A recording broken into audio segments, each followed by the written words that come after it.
Getting started today with SK Telecom versus STX Seoul. Winners League. Check the audio over here.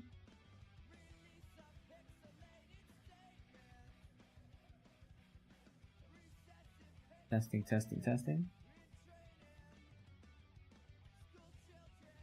Can I not hear the game audio at all?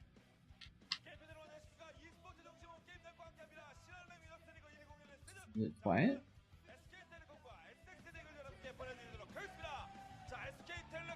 Try that. Maybe we can hear a little now. Seems like probably good. Hey, look, there's rain.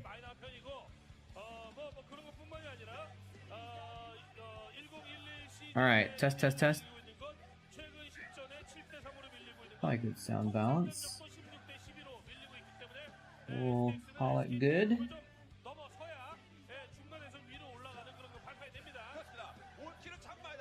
Okay. We'll call it good.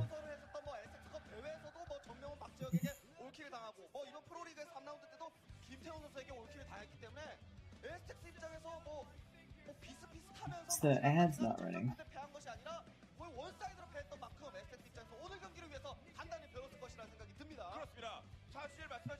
Ad. Okay, other ad. Alright, let me run the other ad. It's dumb.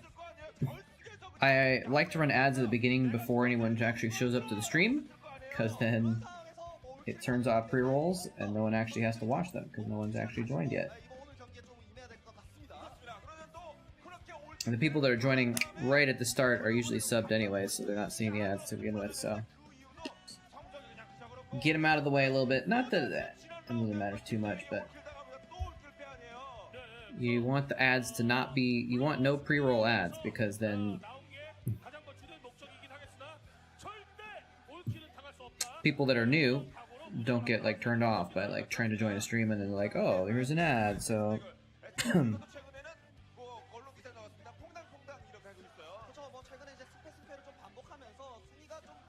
I don't want to watch this stream because I'm watching an ad instead of the stream, so they're gonna tune out.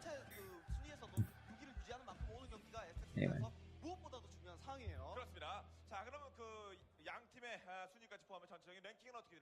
Anyway.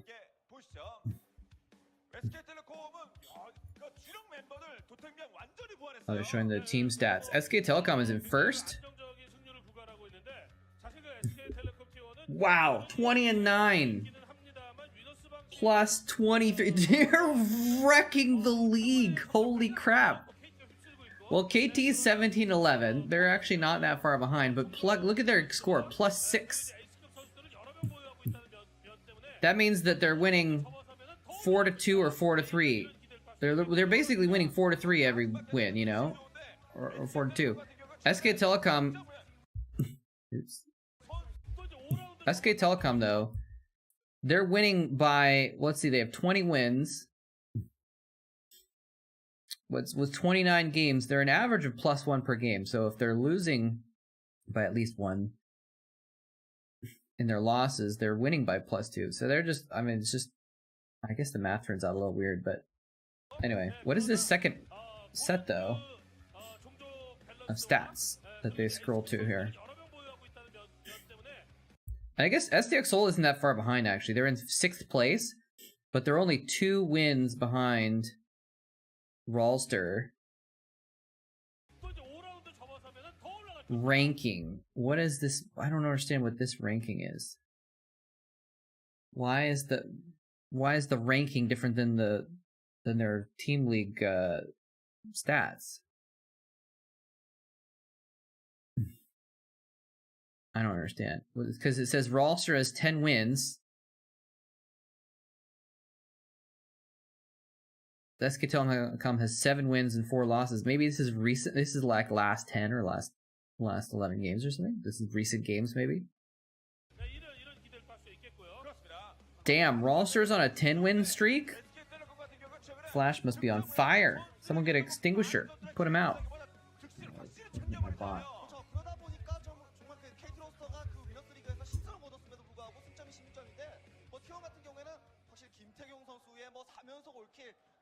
There's Bisu. They're talking about him. 네, 그러니까 또 상대적으로 순위가 좀 떨어지는 저브라인에게 어떤 기회를 주나 그러지 않습니다. 계속 그냥 강한 선수를 첫 경기에 그냥 박아버려요. 양 팀은 그동안에 어떻게 싸웠을지 승패 전적 짚어보겠습니다. Anyway, today's matchup. It's interesting they got the stats for the specific matches too, for the Zergs, the Terrans, the Protosses. Interesting. The Protoss have way more wins for SK Telecom. Huh. They've actually lost? I can't tell which direction this is going, if this is first to last or last to first. I thought the Blues would be wins, but the Blues are actually losses. Interesting. Anyway. I think my nuggets are about ready.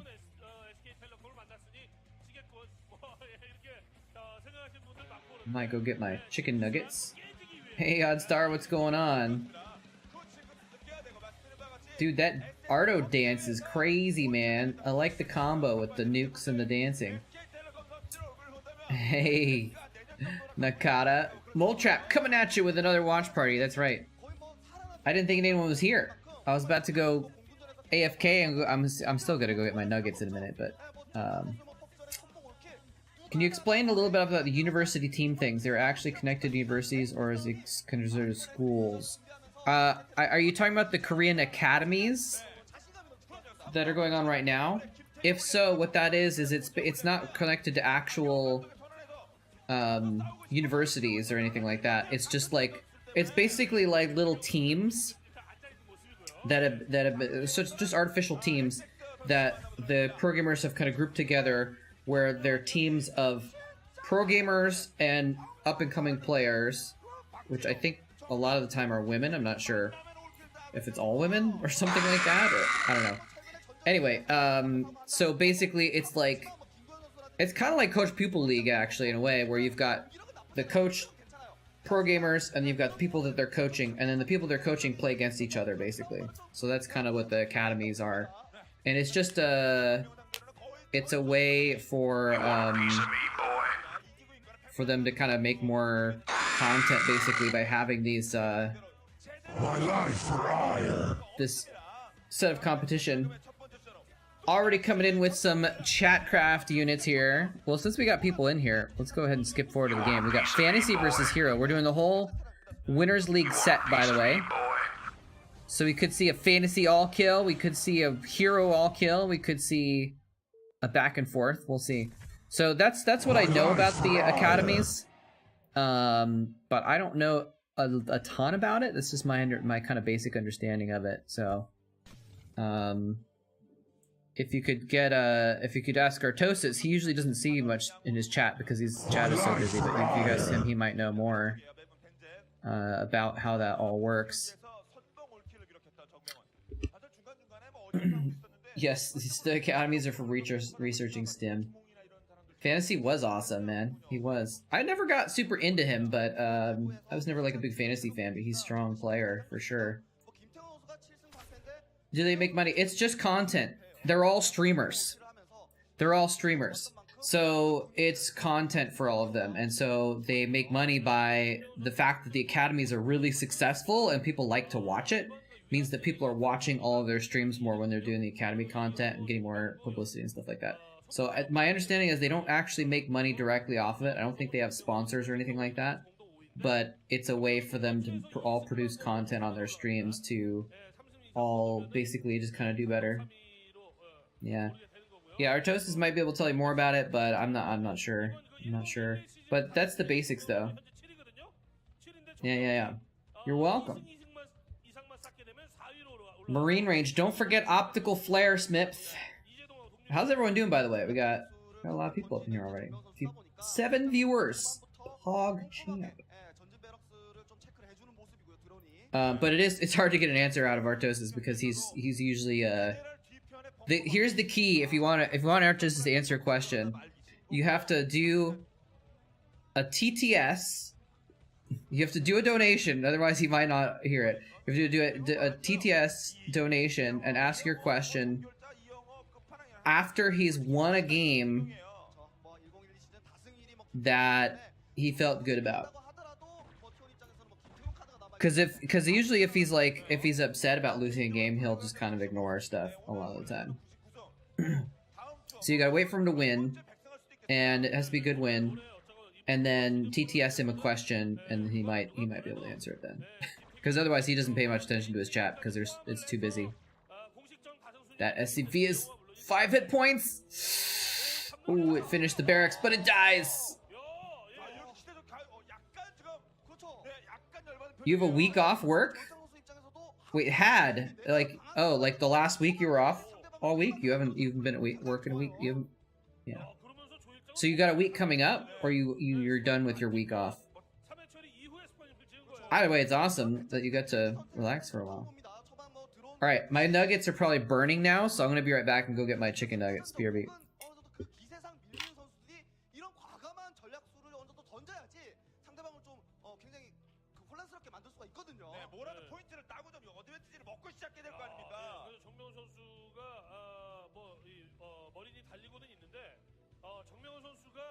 센터 배럭을 했다든지 그런 상황에서 지금처럼 노스포닝에 3풀 가면은 3회 처리 가면 그냥 죽는 거죠. 근데 그렇기 때문에 드론 정찰을 초반부터 적극적으로 했던 거고요. 거기다가 드론 정찰로 테크트리 상황을 정확하게 체크를 하고 지금 가스 채취 계속하는 걸로 봐서는 스타포트를 올리고 싶은데도 드론이 있다 보니까 정명훈이 못 올리고 있어요.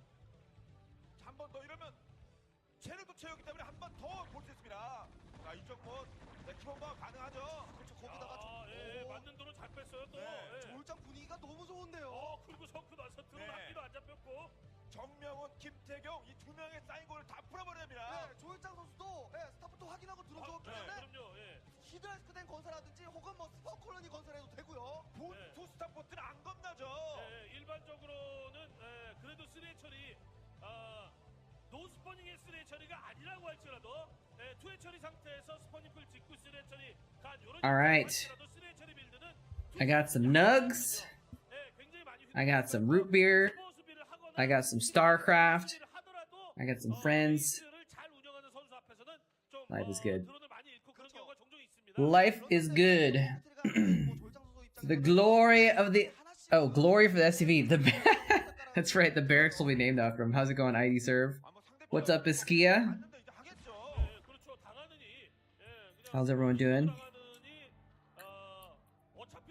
I'm gonna have to get my nuggets in two batches though, because all my dishes are dirty right now. So I've got this like little paper thing. It's too small to fit all the nugs. That is 2 wraiths, by the way. Fantasy going 2-port wraiths against Zerg.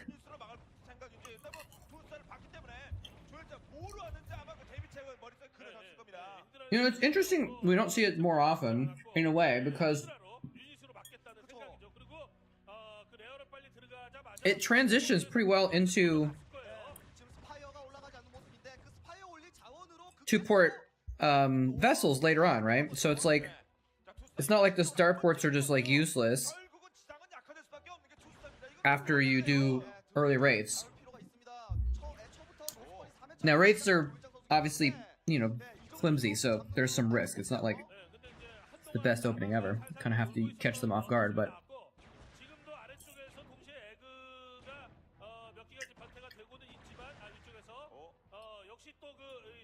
imagine an alternate reality where opening wraiths is the meta, and sometimes people will surprise the Zerg by going bio instead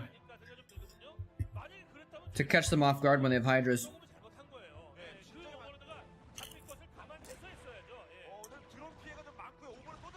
But that's the other thing too is, oh, that's nice. Man, he's got enough wraiths to one-shot their drones. That's hot. See him microing in there and killing the drones. Pop, pop, pop. So that's the thing too. You force him into Hydras. Is it one-shot drones or two-shot, actually? It is actually really hard to pull off, yeah. Okay, you're right. He's two-shotting them. Good call. But yeah, you force them into Hydras, and then when your bio comes out, they're pretty strong. Although then they can transition into lurkers pretty easily, so that's okay. 테크트리 상황 어느 정도 체크를 했을 때 미네랄 근처에 스포 하나씩만 좀 건설해줬다면은 진과 같은 피해까지는 안 당했을 테고 베이스 다섯 개 이상이기 때문에 원샷 원킬로 드론 잡아줄 수가 있어요. 거기다가 중요한 건 공격을 못 갑니다. 조일장 선수가. 왜냐? 지금 벤젠이랑 Especially hitting the same drone twice in a row. 가는 동안에 레이스가 본진 급습해서 드론 계속 잡아줄 수가 있기 때문에 While they're moving around makes it even more difficult to pull off that micro really well. Alright, we got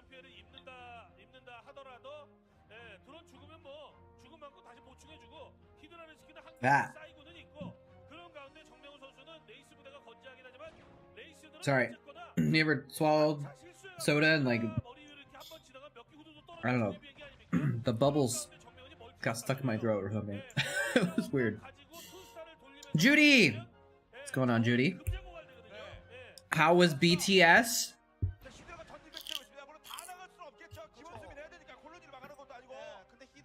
Breakfast of Champions. 추가적으로 앞마당을 가져간 것이 아니라 본진 언덕에서 수비를 해줄 수가 있기 때문에 충분히 수비가 가능하고요. 거기다가 레이스 마린 메딕이 전략 자체는 Chicken nugs. And fake nuggets and fake root beer. Breakfast of Champions. It was good? Awesome. Glad you enjoyed it. Glad you enjoyed it. That's crazy that they're playing in the United States, to be honest. Like, I guess they're like, it's crazy that there's such an international phenomenon. Like, I actually know a lot of people that in America they're into BTS, and it's kind of wild. 그나마 다행인 부분은 정명 선수가 추가적으로 앞마당을 가져가고 있지 않는 부분인데 조일장 선수도 그만큼 피해를 받으면 안 됩니다. Home from 13 Vegas?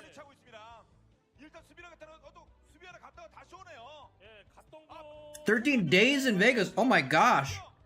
That's amazing. That's cool. So you weren't just there for the concert. You were just like doing Vegas also. That's great. Vegas is fun. I don't gamble, but Vegas is still fun even when you don't gamble. It used to be more fun when they had a Star Trek themed Hilton. But oh well.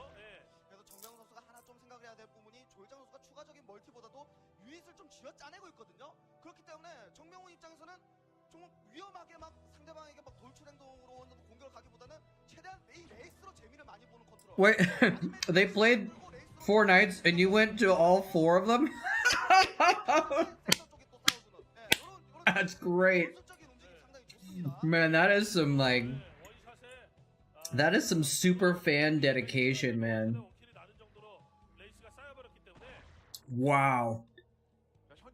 You're like, they're playing 4 shows, we're gonna watch all of them and stay the week over to watch both sets of shows.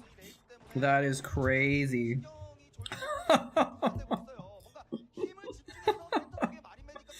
That's amazing.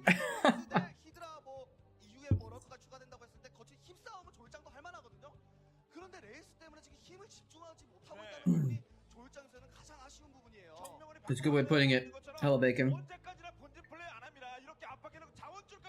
Wow, that sounds amazing though. Being able to do that. Like, I'm trying to think of like, if there's something that I would want to see 4 times in a row like that. I would probably watch 4... Oh, hold that thought. This is not a bet. This is a really bad spot actually for Fantasy to fight, but he might just have too much stuff. Nope. Microing at those raids, but like, did you look at the concave? Look at this concave on the Hydras. He's got a huge line of Hydras. They're just able to focus fire on these Marines.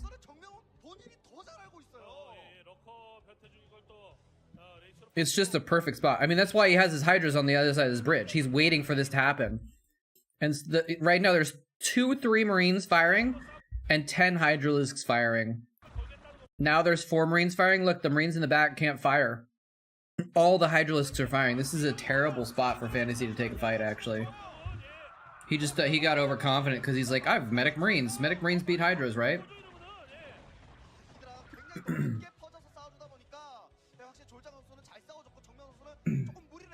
Your seatmate was a girl who flew from Korea to see the shows?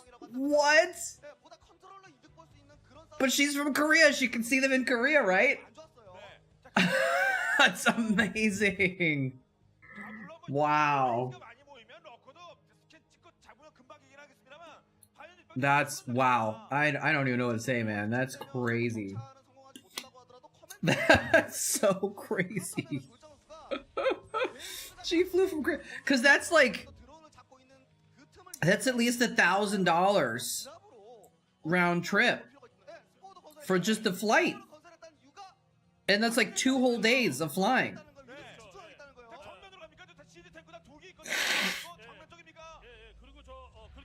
I mean, I guess if you're gonna take $1,000 round trip, you might as well stay for a whole week and see all 4 shows, right? Damn. That's cool. What a man. So that's, you were a super fan and you got to sit next to another super fan. She couldn't get tickets for the Seoul concert series because of the pandemic? Oh no. So she had to fly to Vegas to see them? Oh my god. That's... What a freaking, like, I can't even, my brain, like, what a world that we live in. Like, imagine in 2019, someone saying like, oh yeah, I couldn't see my favorite band in my country because a deadly disease lowered the amounts, so I flew to the United States where there's no restrictions right now and watched them 4 times in a row. Oh no, this drop! Oh! Well, maybe it's gonna work. He lost 2 full overlords before they dropped a single unit. He stopped focus firing the overlords though. The 3rd overlord got killed as well, but partially full, I think. Damn, though. I can't, like, that's just such a weird... It's just... I go get more nuggets. Hold on, BRB.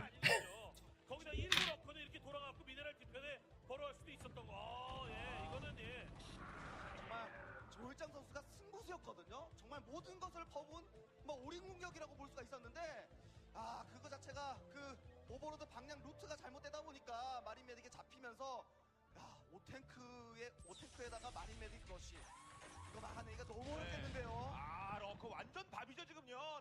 딱 먹기 좋은 곳에 벌어져 있었어요. 이제 정명원 한번 심차가 쭉 가면 뭐 다들 찌게 내주겠는데요. 지금은 뭐 이제 뭐 아직 뭐 이제 하이브를 겨우 눌렀거나 그런 정도 상황에서 디파일러 나오려면 어렵거든요. 예, 그리고 뭐 4인용 맵에서 빙빙 회전하면서 어떻게든 시간을 벌어보는 요런 형태는 모를까. 맵도 2인용이고 예, 5탱크의 저 위험 예, 장난 아니죠. 병력 꽤 많이 줄인 상태예요. 뭐 시야도 없고 다 됐고 러커도 얼마 안 됩니다. 그렇죠. 뭐 히드라가 공일업이 되면서 러커도 공일업. Alright, I thought of something that's... the closest thing that I have done that's analogous. Which is, when I was in Scotland... And actually, it's a little bit different because I was in Scotland for 3 weeks, but it's not like... It was a little bit more than like a normal trip because I was staying at a friend's house, or a friend's apartment. A friend of a friend's apartment, actually. I didn't know the guy I was staying with, but... Anyway, until I went there. Point being though, I was in Scotland for 3 weeks, and I went to the Royal Museum for 6 days straight. For 6 days, I got up, I had some food, and I went to the Royal Museum and I walked around and I read every placard in almost the entire museum. I think maybe it was 5, but or 6 days straight, basically. I just went to the museum over and over again because it was such a giant museum, and I loved like looking at all the little placards. So I needed that many days to see everything because I was moving slowly, but also just because it was so big. So I don't know, not quite the same kind of dedication, but it was pretty good though.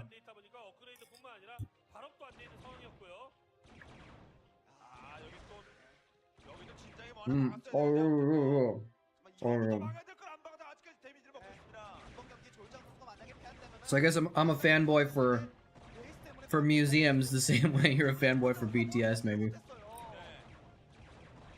No, I didn't plan it ahead of time. I just started wandering in it. I think I just started on the first floor, and just the next day I'd go back and I'd go to the spot where I left off and just keep going.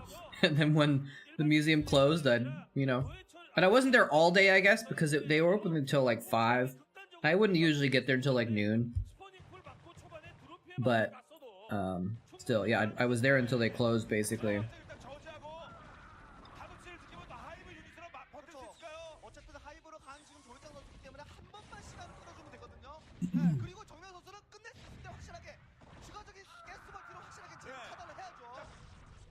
I don't think I'm such a fan that I would actually do this, but I think I could see Muse 4 times in a row. Their shows are just amazing. I don't know, maybe, but if it's the same show, it was the same show, right? Like they did the exact same show 4 times? Or was there anything different? Oh no, the Royal Museum is actually free. It's completely free.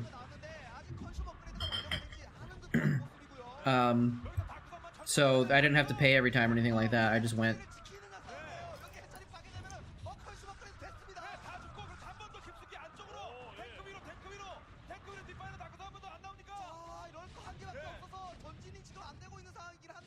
It's crazy that this game is so far in. Like, how long is this game? This is a 25-minute game, and they're on 3 bases to 2 right now. It feels like it should be bigger this late in the game. Oh, the encores were different? Okay, well, slightly different. Man, that's nuts though. Yeah, like I said, I think I could see Muse.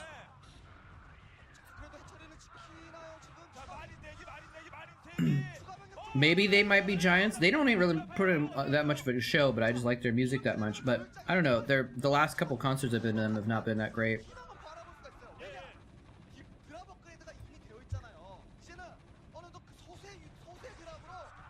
Weird Al puts on a good show too. Yeah, I don't remember if we talked about Muse before when we hung out or not, but Muse's live shows are just the most incredible live shows I've ever seen in my life. The production they put on is so good. Oh, you know TMBG? Nice. I've seen them live several times. They don't do like any fancy stage stuff or anything like that, but they just put on a really good show. But the last time I saw them was 5 or 6 years ago, and they just like were not quite as good. They just didn't quite have the same energy, but it could have been I don't know, it could have been the venue was weird. I don't know. I should see if they're gonna play, if they're playing their show again soon though. I didn't know there was a weird. Oh wait, yeah, it's a biopic, right? Maybe I'll see it. I don't know. I might wait and see if people say it's good or not.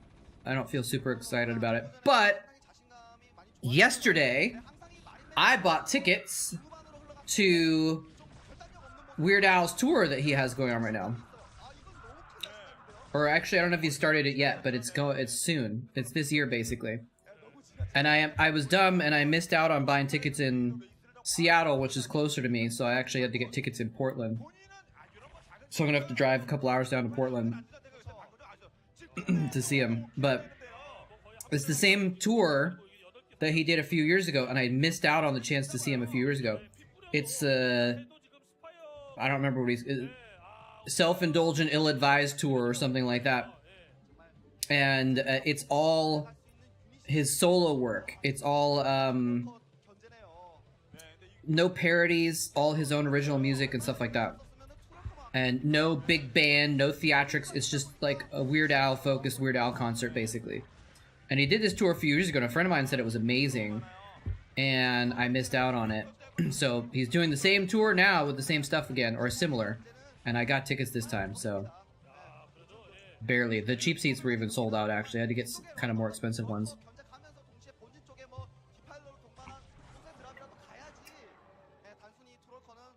Daniel Radcliffe is playing Weird Al? That is weird. I don't know why that's weird. I guess it's okay to be weird when you're playing Weird Al, though. TBJ does Strays tricks sometimes? Oh, that's true. Yeah. I've seen him do the radio thing. That's true. They do that. That's not like Muse level stage theatrics, though. Hold on. Weird Al movie. No, you're right. Daniel Radcliffe will play Weird Al in biopic.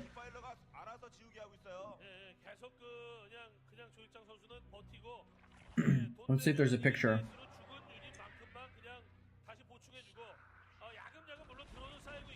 There's no picture of him playing Weird Al yet.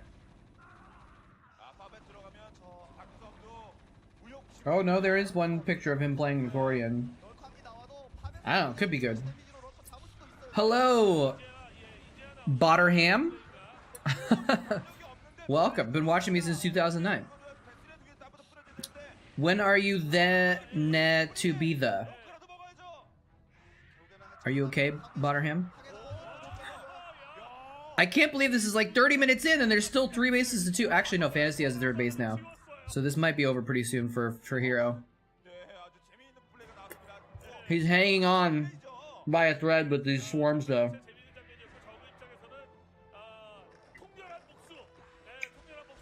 He ate drones to plague the vessels. That's hardcore.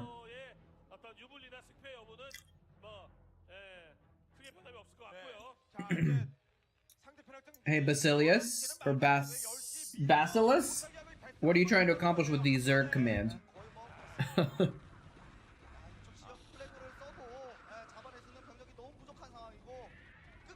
I don't have a Zerg command, but I might have a command that you're looking for. So I asked. I'm not sure what you mean, Botterham, by when are you then to be the? But I'm glad you've been enjoying stuff. Since 2009. I know, it's been a long time, right?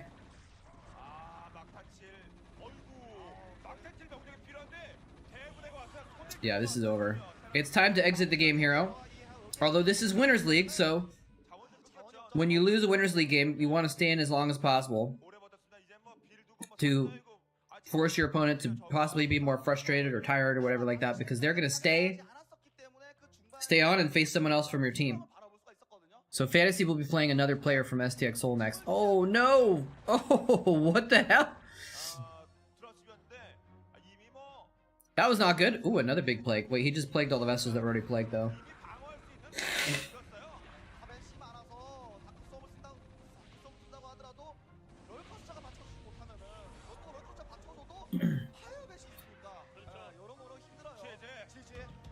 There's the Jeej. There's the Jeej we've been looking for. Alright, so Fantasy stays. And who's he gonna play? Calm. Fanny versus Calm. Oh look, Fantasy is the MVP. Weekly MVP. He gets awarded the MVP and he has to go back in and play another game. Imagine getting the MVP and then losing right afterwards.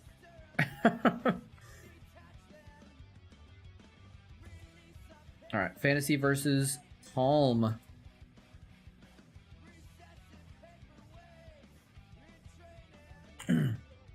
There we go. When are you going to be casting GSL or something like that? Why is it going to be Artosis and Tasteless? No worries. I will not be casting GSL because I am no longer in Korea. I haven't been for a long time.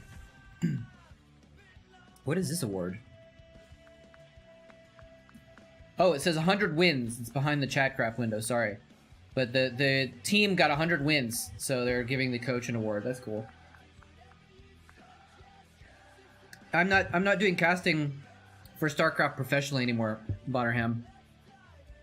So Tastosis, they're still in Korea, so they're doing all the stuff professionally. But I just do it kind of for fun on the side these days. So that's why.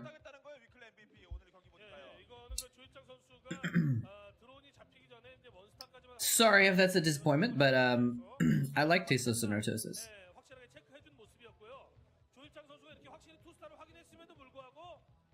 I enjoy their stuff. So I'm glad that it's great that even 10, 20 years later, there's still Tastoses are still in Korea, still casting the tournaments professionally. I think it's amazing that there's that much support for the tournaments, you know. Alright, let's skip forward. This is a replay of the last one. Let's skip forward to the next game.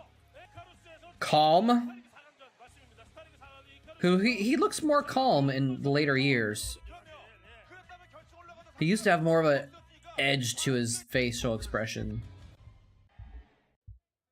There we go. Welcome back, Smith.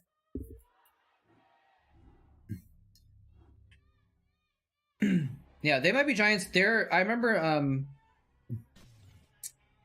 the first show I went to them, I liked their music, but I liked their music because it was like nerdy music, right? And then I went to their show live, and I was like blown away by their energy, and I was like, oh wait, they're actually not just a nerd band, they're also just a rock band that just rocks the F out. It was really good. I was so hyped after that. One of my top entertainment experiences in my life. Are you never going to be casting? Probably not in Korea, no. I mean, it's possible if someone invited me to cast some other tournament, I would. But right now, the only premier Korean tournaments for Starcraft is the ASL, and I'm almost certainly not going to be going to Korea to do that. And for Starcraft 2, I'm not doing Starcraft 2 anymore at all, actually. So what I'm hoping to do is cast more Age of Empires. So it's possible I might end up casting some Age of Empires tournaments at some point. That'd be cool. Guess what's on the docket for tonight? Opening packs. Chicken nuggets and opening packs. That's my guess. If not, tell us what's on your docket.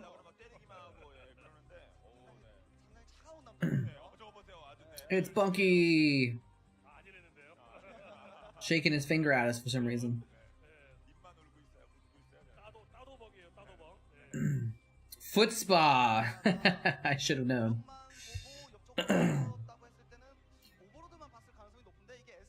Very nice.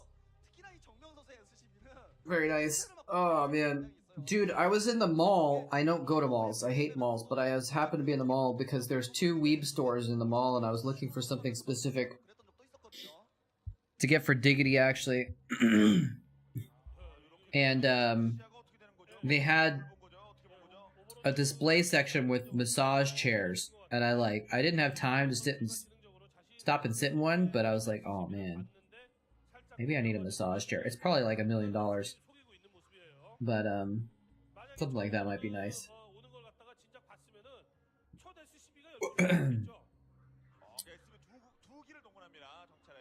HoloLive packs just came out, but I didn't get any. Okay. I think he's got a foot massager. Yeah, but by spa, do you actually soak your feet, or is it just like spa as a term for treatment? Nice, treating your feet nice. Hot water, bubbles, and rolls. Oh, so your foot massager does have water. Okay, okay. Wow.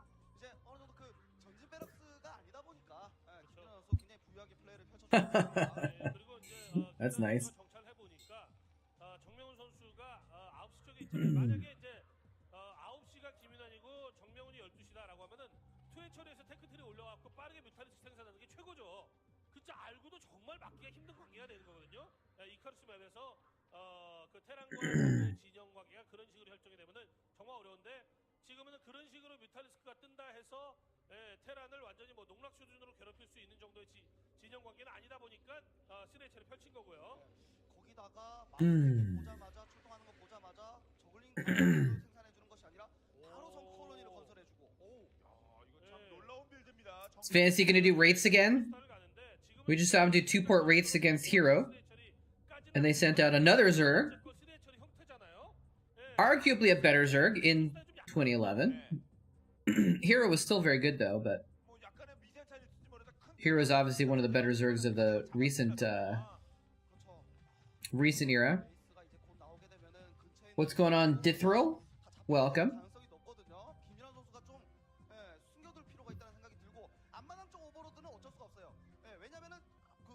We had a surge of Chatcraft purchases at the beginning of the stream, and then it's gone silent as things are. It's kind of like a little détente. What the heck?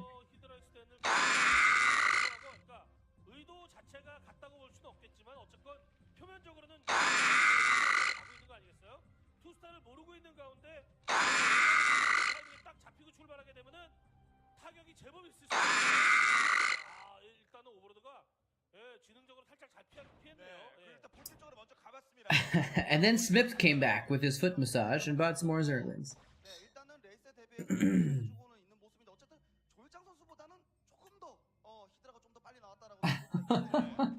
Oh, those aren't Twitch emotes. Those are just like normal emotes.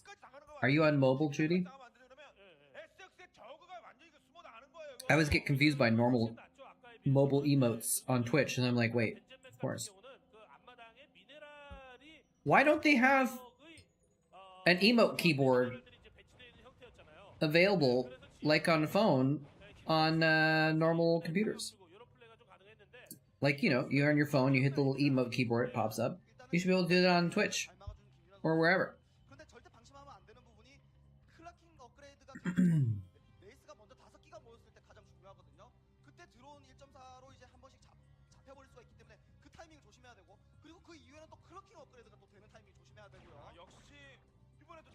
Anyway.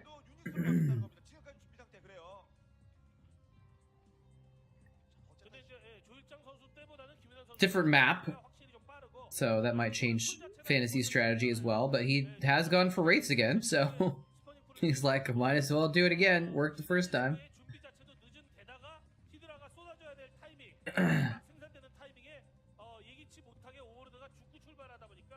Is he going to expand off of this, though, is one question I have. Yeah, so Calm just doing kind of the same thing. He's like, alright, well, I'll get Hydralisks also. So we'll see if Fantasy picks this economy. Now, this map is easier to defend your minerals, actually. You can see he's put Hydralisk kind of around his mineral line. And a little wall. That's, man, Fantasy still found a little spot to run in there and get a pot shot. He's got to run that Wraith back to repair it. Very cool.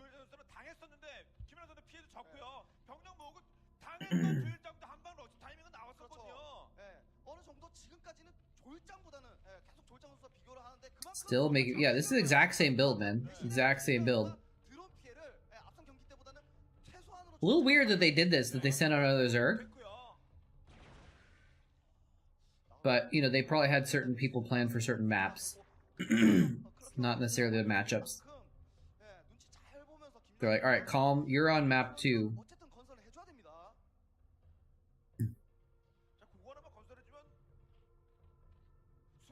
Wraith repair.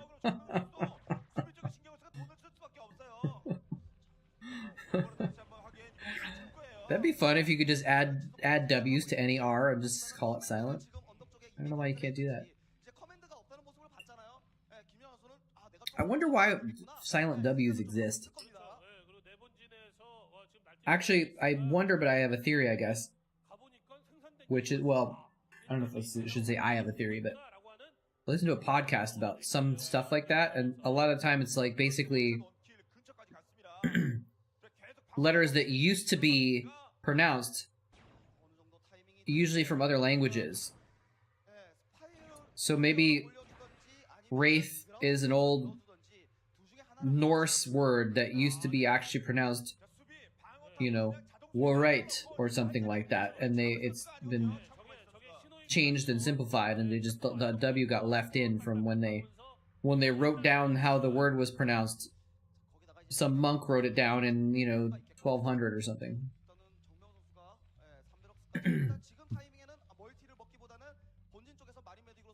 That's where a lot of the silent letters come from, apparently. Now he's got enough to one-shot the drones. He's juking, he's juking! He found a spot to weave in between. Oh, look at this counterattack, though. Okay, he does have lurkers. He's trying to bait him into the lurkers. Oh, does he have stop lurkers? I'll bet he has stop lurkers and he was trying to bait him in. Wow, he can almost pop the overlords in one shot also. Oh, wow! That seemed like those raids at extra range or something, man. That's crazy. Yeah, now he's transferring to bio. And now he's probably gonna be... Oh, he's gonna make tanks or something? Wow, he can one-shot the overlords now. Damn, he's styling on him. Oh, he baited him into the stop lurkers! Ha ha ha! Nice! Now he's going in for the kill! Oh man, this is actually kind of bad for Fantasy. He's brought the rates back.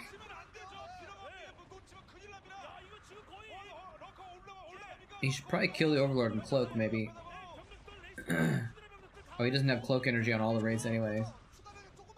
Oh man, oh, the reinforcements are coming.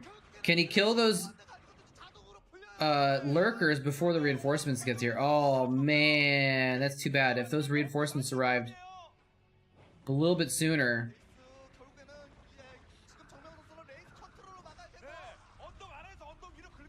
Fantasy's in trouble though. Fantasy's in trouble, man. He's got no vessels because he made all raids. He's got no tanks because he made all raids. All it took was those stop lurkers killing half of his marines, and suddenly he's in huge trouble. What a cool move by Calm. Yeah, lurkers now in the production facilities. He's microing his butt off with these rates, but I don't think it's enough.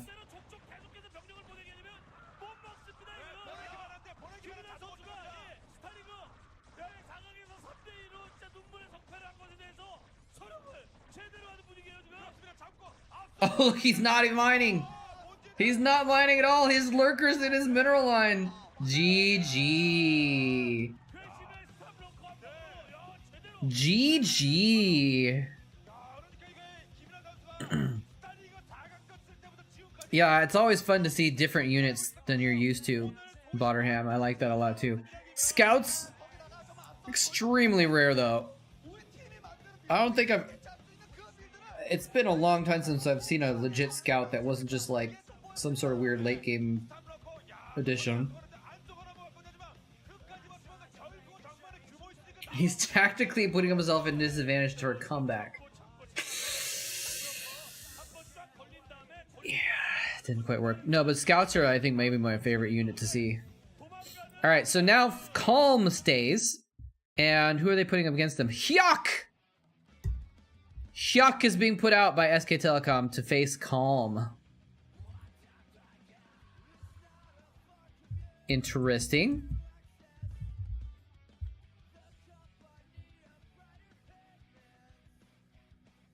Maybe should I do the score? Like this? Alright, these VODs are all pretty low volumes. I'm gonna tick it up a little bit.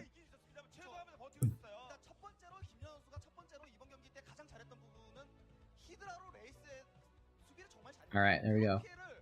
I want to. Let's see if they show the stop lurker spot again.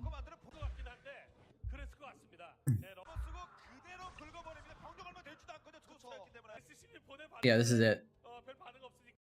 He baits him in, man. He baited him in. And he's even supply blocked right now. He's supply blocked, or he was for a moment. And then pop, pop. I guess, I mean, he didn't kill that many Marines. It was good patience for him to wait, though. He killed what, like 1, 2, 3, 4, 5, 6, 7, 8, 9. Like 8 or 9 Marines, actually. Not even like that many Marines. But when you only have 20 Marines because you've been making wraiths.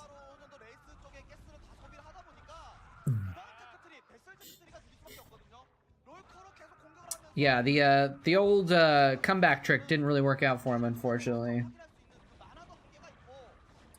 There was a scout in ASL? Oh, man. I missed that one, apparently. That's too bad. Alright, let's skip to the game here. There's Mr. Hyuk. Puck J. Hyuk. Hyuk, who he made his ID his middle name. He's just like, my ID is just gonna be my name. I got no time for coming up with clever ID. La Mancha. La Mancha. This is a good spot to look at La Mancha. Why it's called La Mancha, because it's got the windmill in the middle. So it's a reference to Don Quixote. Man of La Mancha. Kind of a weird way of coming up with a map name, but you know. Like, they could have just called it Windmill or Whirlwind or something like that. They're like, no, we're gonna call it La Mancha.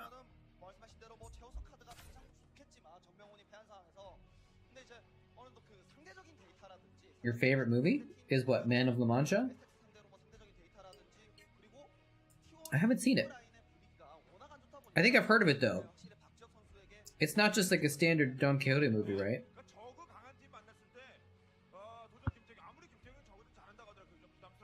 Oh, Don Quixote is really good.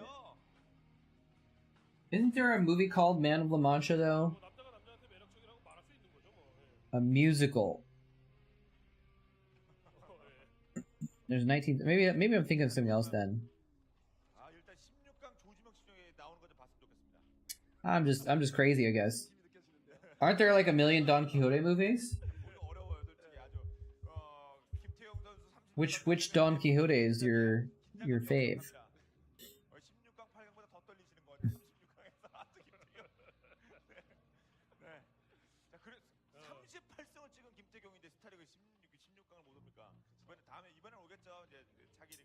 I'm looking right now to see.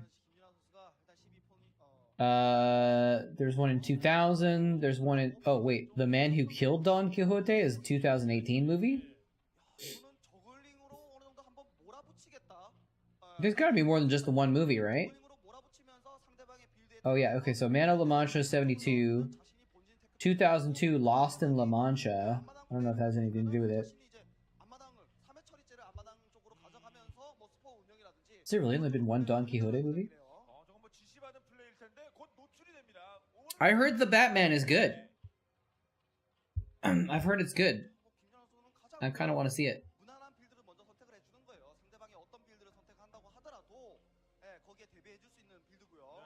But I don't actually want to go to a movie theater, I don't think. But maybe I will. I don't know. I usually just don't... Even when there's not a pandemic, I usually just kind of like...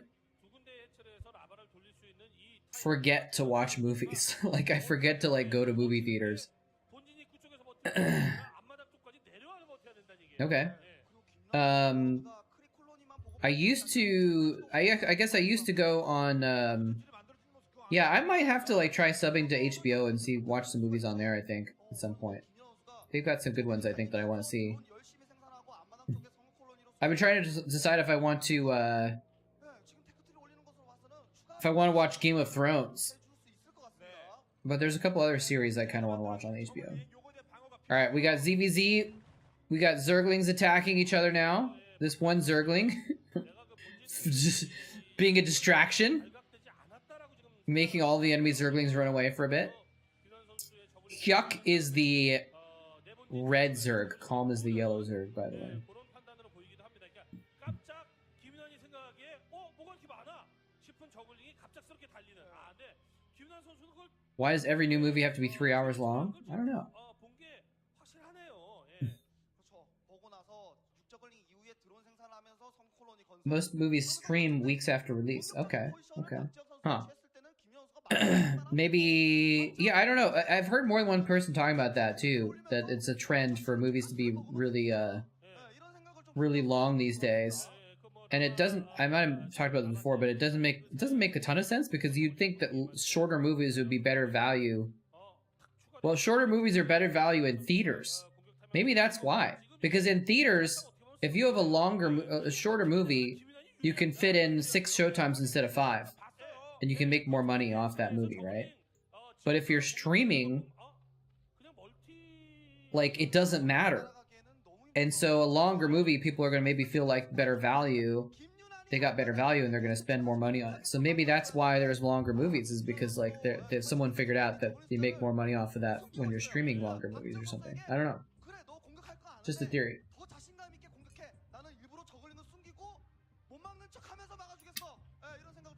It's 4 hours because of breaks. But see, that's the thing, is at least for a 3-hour movie, you can watch it at home a lot easier because you can take breaks. You can pause it. You can go to the bathroom or take a break or whatever, you know? I did that when I watched, what was that? The Age of Empires movie? Kingdom of Heaven? That Smith recommended? That one's like 3 hours long, right? Oh, huge battle here. Some of his lings are just sitting in the back. Why were they not attacking? That could have been a big mistake. Although it didn't really matter too much because of the concave, but that could have been a big deal. Look at this perfect. Oh, man. The Sunken's gonna live with like 50 hit points. That is perfect. It absorbed so much damage and did so much damage. It did its job. Perfect. The lings was a little bit of a mistake, but... yeah, Kingdom of Heaven, I think I watched half of it and then went to sleep and then watched the second half the next day. It doesn't work for movies in the theater. Anyway, by the way, how's it going, JoJo Power Ranger? I saw that you dropped a follow when I was offline. And I was like, that's a cool name. It makes me think of Power Rangers and Mojo Jojo.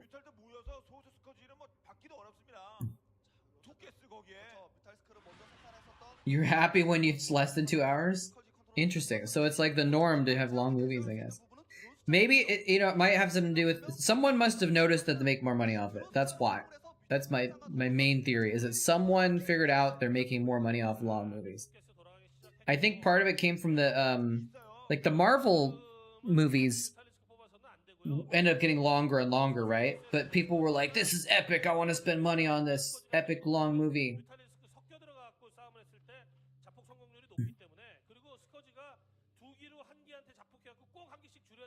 Did it have an intermission? That's right, I think it did.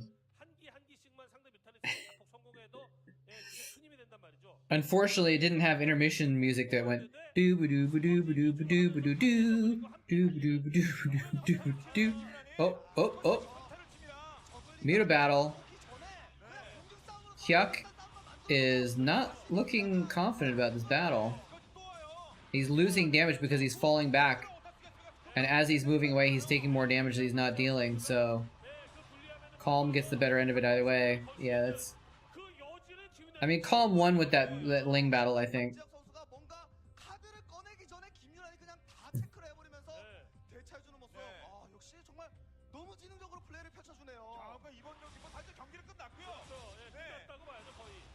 Watched an SC VOD stream, and there was a match you were casting. And you just search for it. Nice. Well, welcome. Apparently, I'm not aware of the SC VOD stream. Where is it? Oh wait, is that a SC? Is that a Starcraft 2 stream? And they show Starcraft 2 VODs? Is that what it is?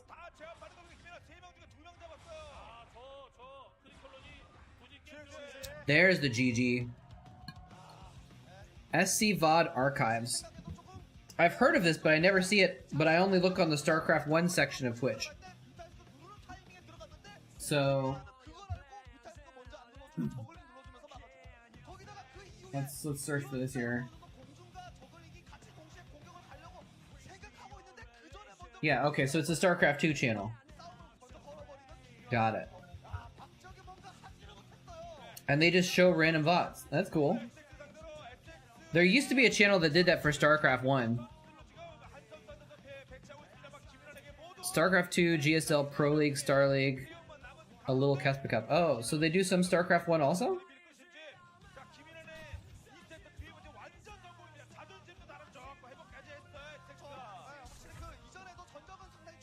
Interesting. I might have to keep an eye on it more and see what it's like.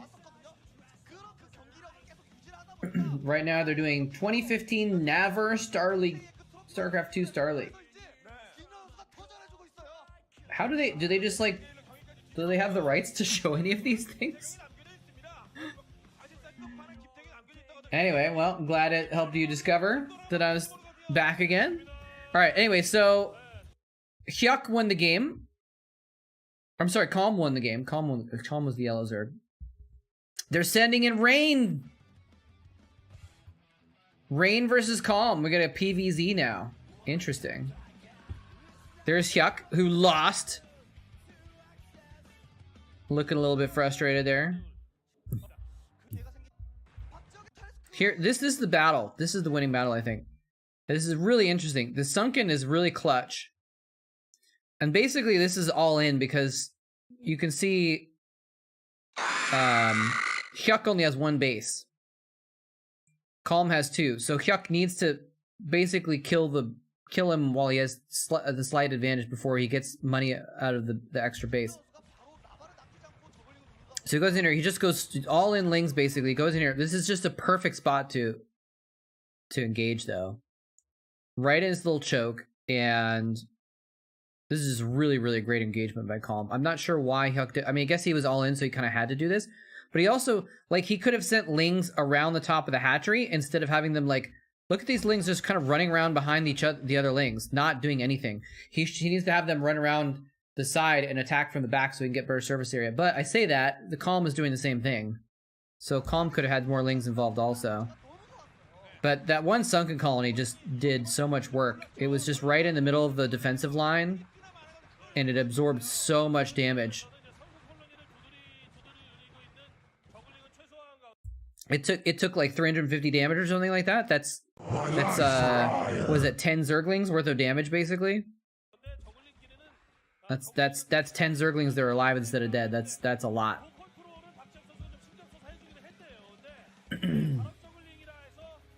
Personally, don't ask about the legality of it.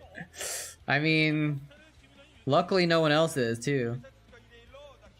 He streams tournaments in chronological order from 21 down to the last GSL. When the end runs, he adds the GSL that happened during the stream. Oh, okay. Huh.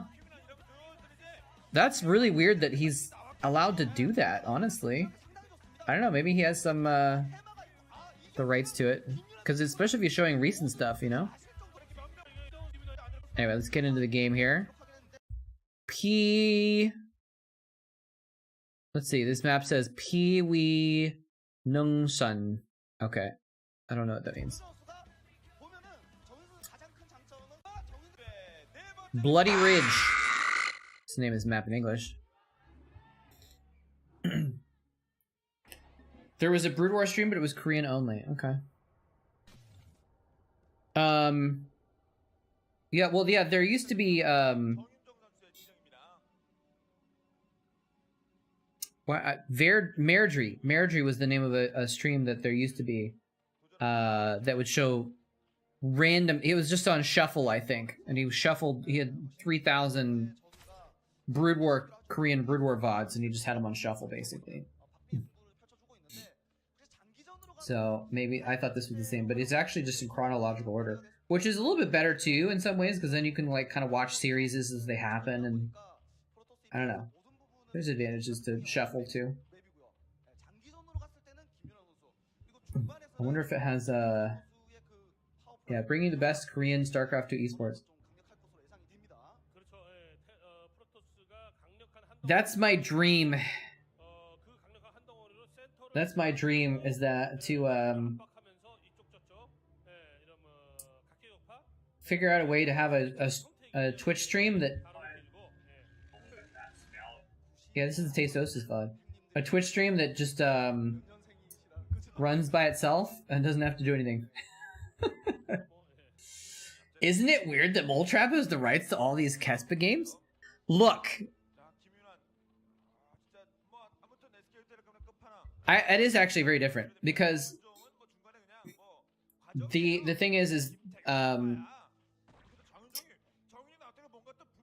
basically, well, there's two things. One is, this is the way I look at it. One is that it's fair use because I'm changing the content.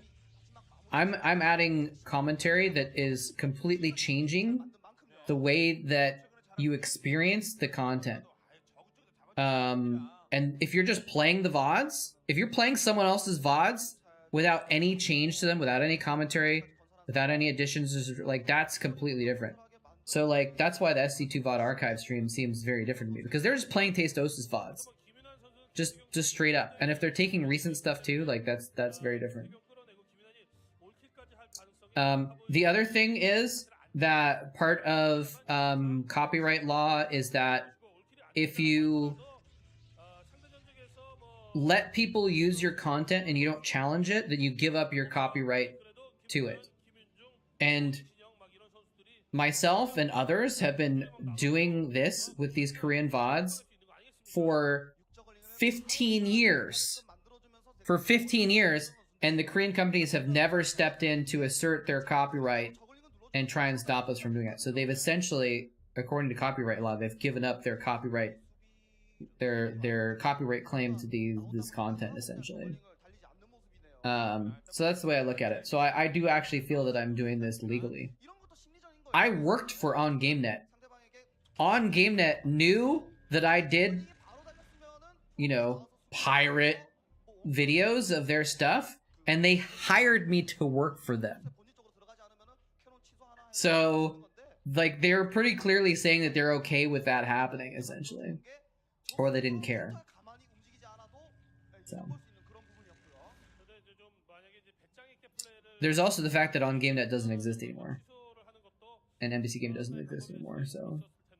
Although they still actually got a copyright claim, or like a copyright, not claim, yeah, I guess it's a claim, on one of my YouTube videos the other day from MSL content. So someone still owns the legal whatever, and they made a claim, but on YouTube making a claim is not the same as making a copyright claim in US court or something like that.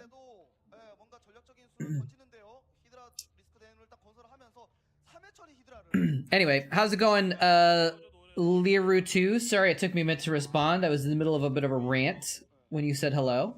But hello there. Wait, I know you. You have multiple katanas. Yes, I do.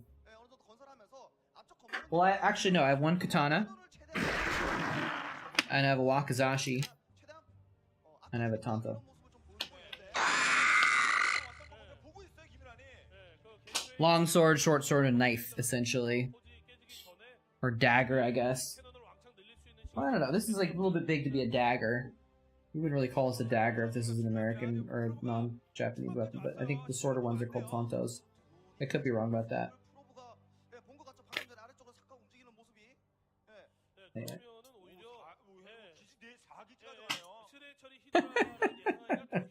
Well, their lawyers figured out intellectual property. I mastered the blade.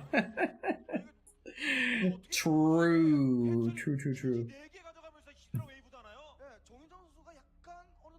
Because it's all Korean VODs? That might be it. Yeah, I guess you're right. If they don't put on, like, MLG or anything like that, that might be different. I think it also, there may be a level of cluelessness on the part of the Korean companies. They just don't really care what's going on outside of Korea. I'm not sure.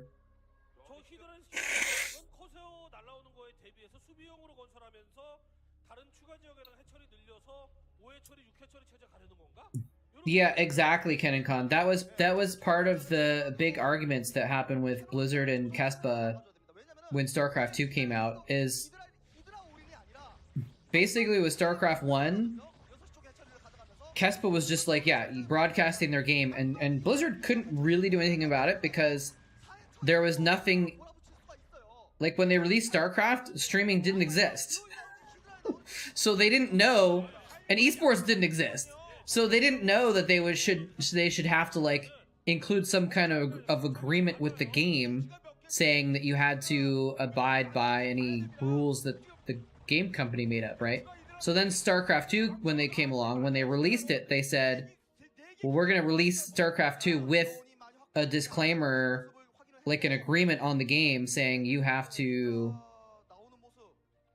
agree to our rules to play this game. And that's why Kespa refused to switch to StarCraft 2, because they would have had to agree to Blizzard's rules, and it wouldn't have given them free reign to broadcast or whatever they wanted. They would have had to report to Blizzard and pay Blizzard money for the esports, and they didn't want to give up that. By the way, Calm putting a lot of... Oh, this isn't Hyuk anymore. Sorry. I'm gonna change this to... Wait, I forgot who this is. Rain.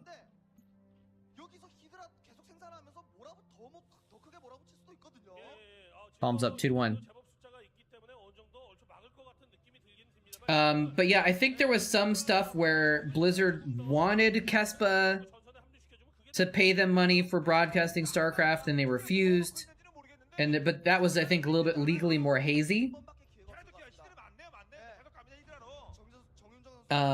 Partly because they were in different countries, and partly because, like I said, Blizzard had not made anyone like agree to anything when they play or buy StarCraft, and so. But that disagreement between Blizzard wanting to have control over the content produced by people broadcasting their game and Kespa refusing, that is what killed StarCraft 2's release in Korea. That's why GOM TV was separate. GOM TV was like, sure, we'll agree to it, and worked with Blizzard to produce StarCraft 2 tournaments. But if Kespa had switched over and done it, then they... Oh, there's a big attack! Oh, it's so many Hydras! He's got a lot of Zealots, though, actually. He's trying to back up into the cannon fire. There's so many Hydralisks. It's interesting that he's an Overlord there. He has Overlords there just in case of DTs, but...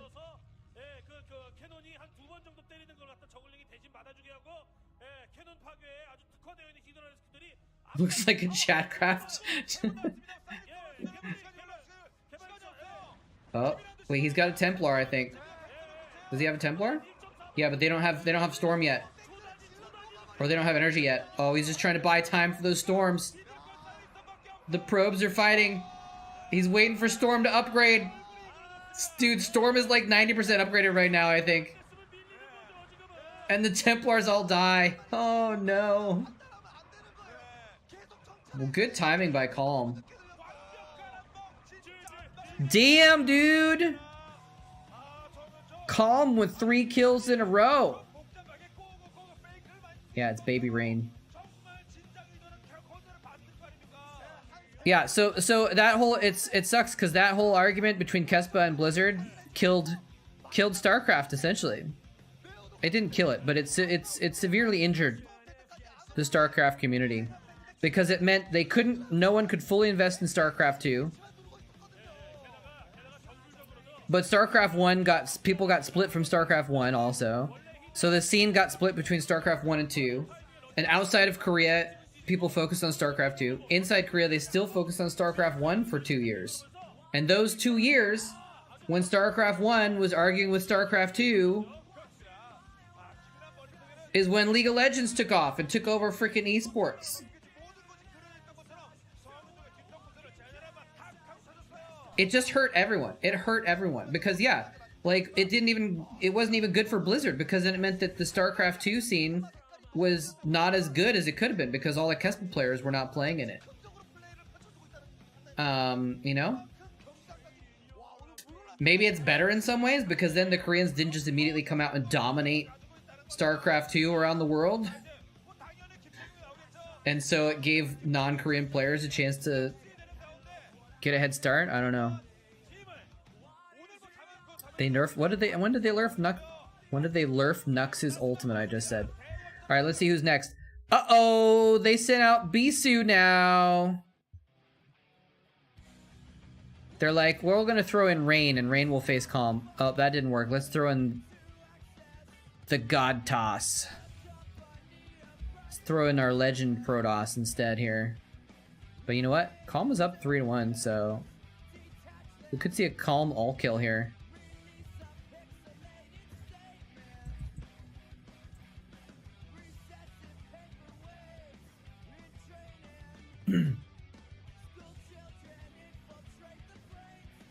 It was on a 24-second cooldown.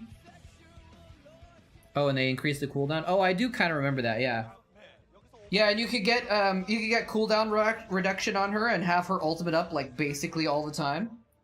But if you got CDR, even after the nerf, it was still really pretty short cooldown, and you could just you use it to clear a wave. I love doing that. You fire your ult up the middle of the middle lane, kill the next 2 waves of minions, recall, buy stuff, and then you're back in lane before the next wave is actually up. Oh, okay, yeah. It was like 30 and you could get it down to 24 or something, right? Yeah. Lux is a fun player, fun champion though. Oh, they're gonna show how close Storm was. Wait, hold on a sec. Let me move this. Where's Chatcraft? I want to move Chatcraft out of the way. A little bit. Just for this part.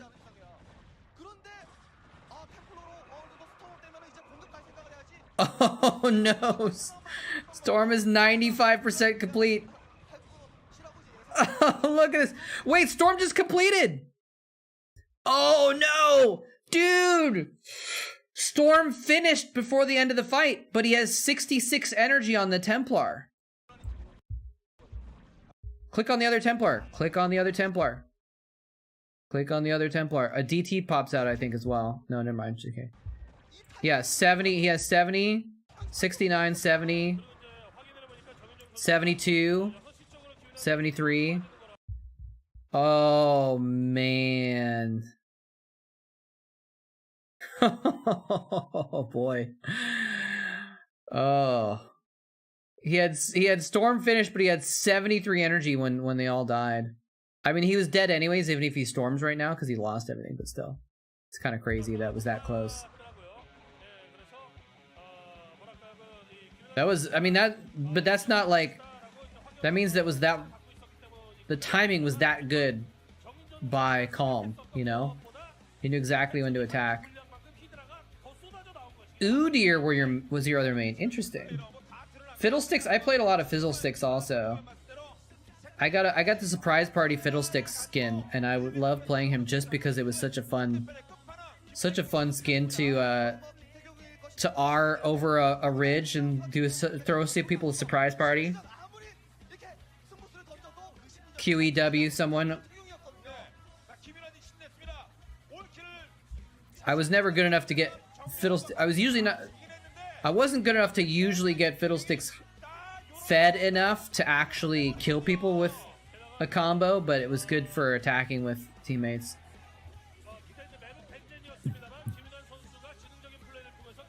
Yeah, that was good timing. How's it going, Lucette? You watched the 2010 GSLs? They're trying to sell English casting as viable product to Korean broadcasters. Yeah, it was. I mean, well, see, Tastosis, they've been trying to do that in Korea since like 2007. They went to Korea long before StarCraft 2 came out to try and convince the Korean broadcasters that StarCraft 1 English casting was viable. And here's the thing, what I'd like to think, this is my theory, and it's a little bit self-indulgent, but I think it's well-founded. my theory is that the stuff that we were doing on the YouTube side worked with what they were doing in Korea.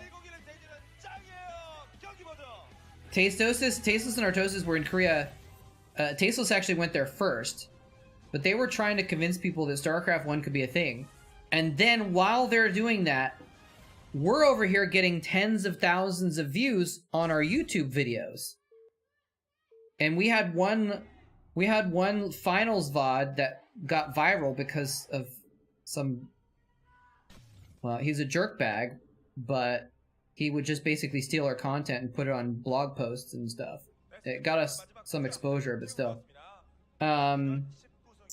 One of those went viral and we had 200,000 views on some finals post or something like that. And so with the when the Korean broadcasters see those numbers, they're like, wait a minute, maybe Tasteloses are right. And there is actually an English audience that wants to watch this. So I think it was a 1-2 punch that helped esports get off the ground and get into an English audience in Korea, basically. But yeah, they were working really hard behind the scenes to try and make that kind of stuff happen.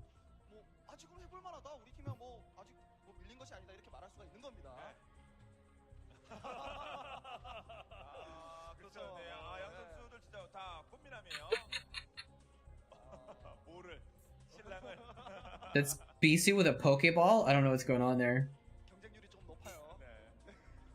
Super Daniel Man and yeah, Lil Susie was helping out a lot. I don't know if she was as actively involved. I really mean that. I don't know if she was as actively involved in like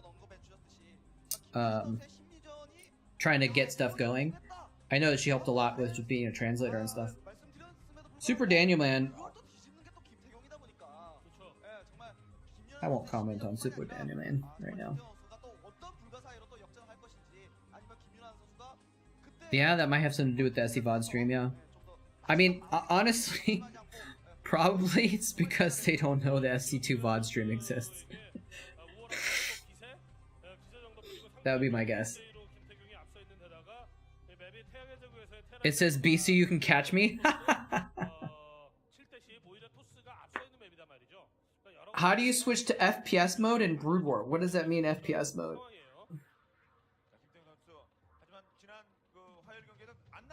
Are you talking about first-person mode? In... yeah, I'm not sure what you mean by that. Sometimes the broadcasts have a secondary feed of the player's first-person view, and they switch to that, but that's a broadcasting thing. It's not a Brood War thing.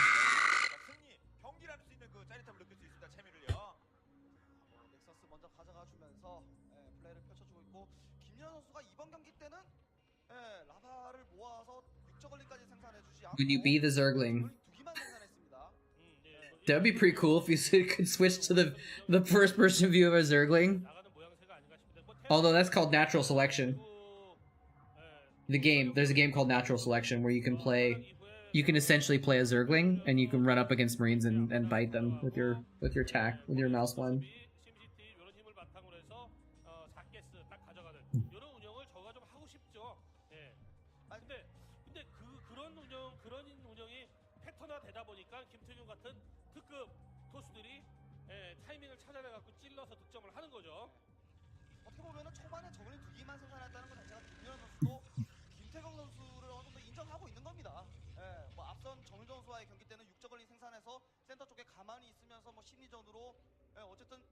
공격하지 않아도 상대방이 수비를 하는 그런 모습을 좀 만들고 싶었다고 한다면은 이번 경기 때는 내가 어떻게 초반부터 이렇게 강한 액션을 취할 때 김태경이 I'm also very bad at natural selection. 두기만 생산하고 그냥 드론 생산하고 김태경 선수도 여유 있게 플레이를 펼쳐주면서 이후에 중장 기조도 Yeah, I mean, like I said, I think well, the thing is also on Twitch doesn't have very good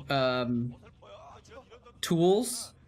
YouTube, you can just like you can tell them, here's our content, and then YouTube will automatically search for stuff that's yours and catch it, basically. I don't think Twitch has the same thing for visual content.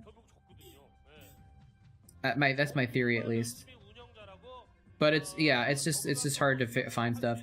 SC2, and I was just looking at the SC2 VOD archive.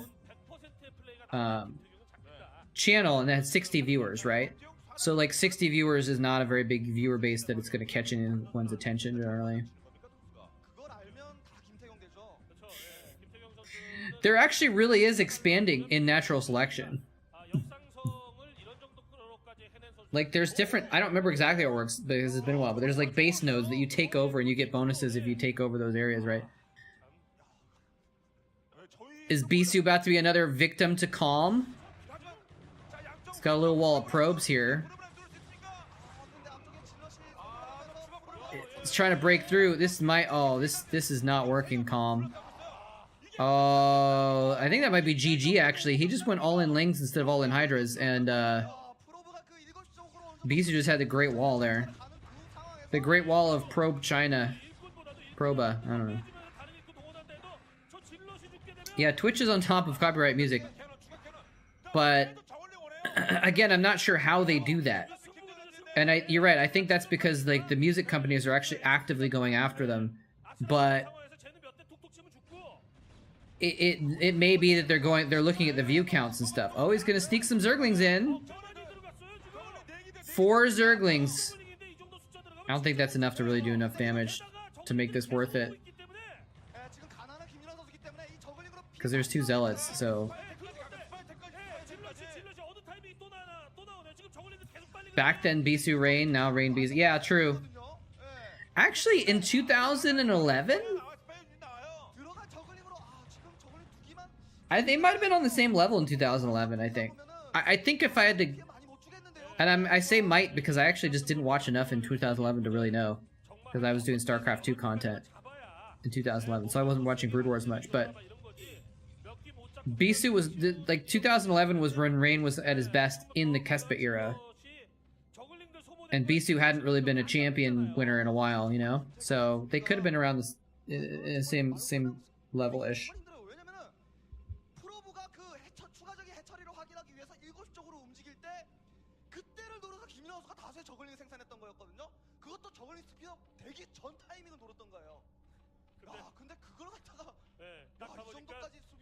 딱 가보니까 질럿들이 길막하고 있고 일꾼이 프로브가 나왔고 이미 대기하고 있고.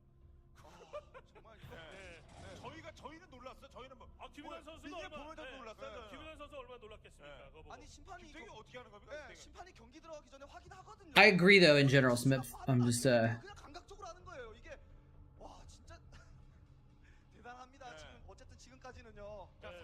thinking about nuance off the top of my head, I guess though. Anyway, who knows? But yeah, Korean companies tend to just kind of be focused on Korea a lot as part of it too, I think. Interesting little counterattack.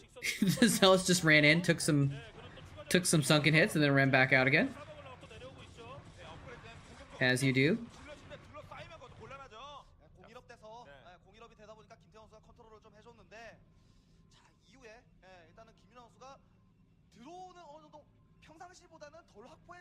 Getting +1 air weapons.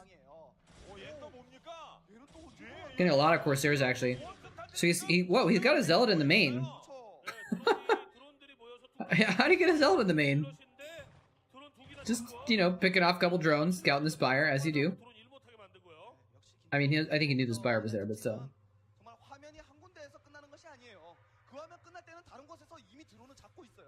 사실상 그러나 김태경 선수가 이쪽 찌르고 저쪽 찌르고 하는 그 기가 막힌 질럿의 운영을 보여주는 거에 대비해서 김윤환 선수의 저글링 움직임도 정말 좋거든요 지금. 김윤환도 조금 더 김태경의 뒤치지 Hey, Armon. 완벽에 가까운 플레이를 해주고 있다는 거예요. Or someone who's speaking on behalf of Armon, telling us that Armon says hi. You were 13 to 14 years old. That was 15 years ago. Damn. That's cool. Welcome. Welcome back. Yeah, I took 8 or 9 years off of Starcraft, but then I came back a couple years ago, so welcome back.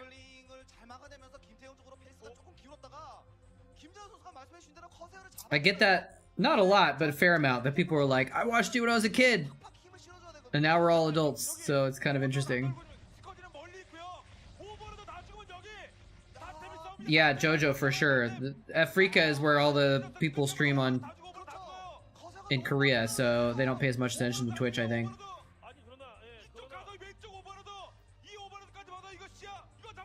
I just realized that looks really funny because I'm trying to scratch like the back of my tooth. It looks really weird. Looks like I'm trying to gag myself or something. DT's in the mix. He's just going straight for the... Yep, he's just like, I'm just gonna kill the Sunk. I don't care if you have a Sunk colony with an Overlord, I'm just gonna kill it. Just gonna kill it outright.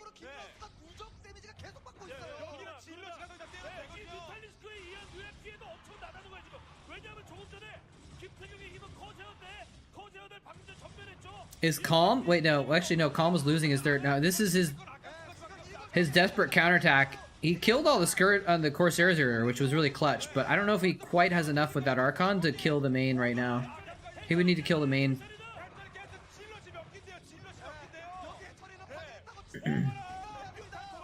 Oh, nice. Yeah, Kaldor, he does entirely hero stuff now, right? Obviously, he was Starcraft 2 caster with me in Korea, but... Oh, wait, let's see here. Oh, he gets all the Templar. He's been picking off the Corsairs. He's dodging the Archon. How much damage can he do with these mutas, though? With that Archon there. Yeah, I think he's 100% HOTS now. Oh, is he gonna try and kill the Archon? He spread his mutas out so he doesn't take splash damage to kill the Archon, but the Archon might still be too strong. Oh, he got it, but now the Corsair's out. He just can't quite get ahead enough with those mutas. Yeah, people still do play HOTS a fair amount. There's even still a esports scene for HOTS, I think. I don't think it's huge, but it's still significant.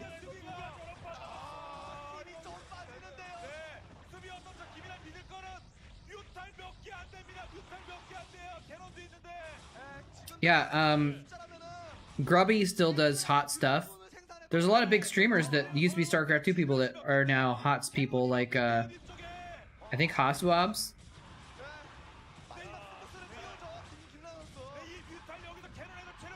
Yeah, I don't think Blizzard does this stuff anymore, no. I'm not sure, though. I don't follow HOTS enough to really say anything about it. Bisu's getting a third while he kills Calm's third, or after killing Calm's third. This is not looking good for Calm's all kill. Is that... Wow! Hasu HDC 2014-2018, it's a freaking coffin. Wow! That's an amazing emote.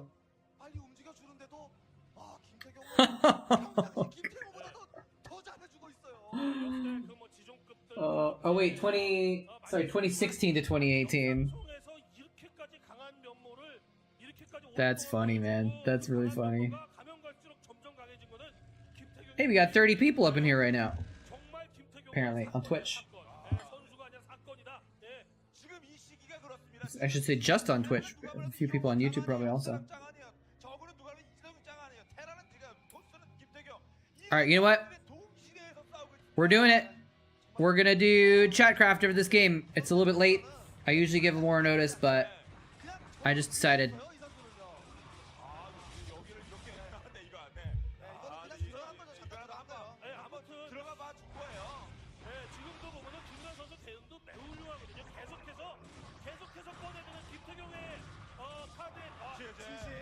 There's the GG. Calm didn't get the all kill after all. Alright. I gave a few seconds leeway. I know I gave late warning, but we're gonna do Chatcraft. 20 Zerglings, 4 Zealots, and 3 Marines.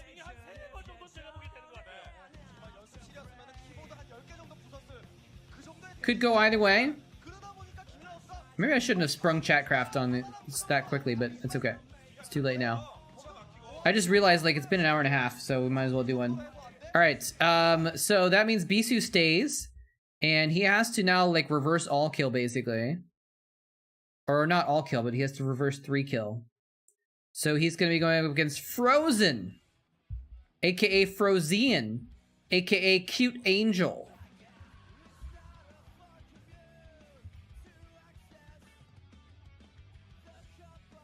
Whoa, that's big.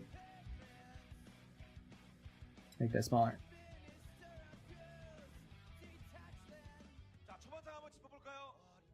We're gonna have the replay going on in the background while I get Chatcraft situated.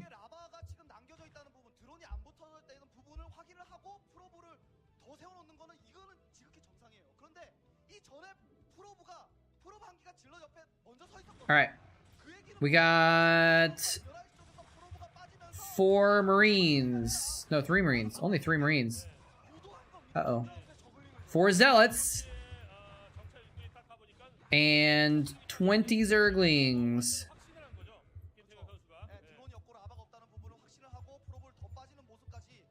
Wait, that's too many. Hold on. Wait. Wait, hold on. I just started. I was doing 20 sets of Zerglings instead of 20 Zerglings. All right, let's start from scratch. Okay, we got 2, 4, 6, 8, 10, 12, 14, 16, 18, 20 Zerglings. There we go. All right. Save the map. What's today? April 23rd.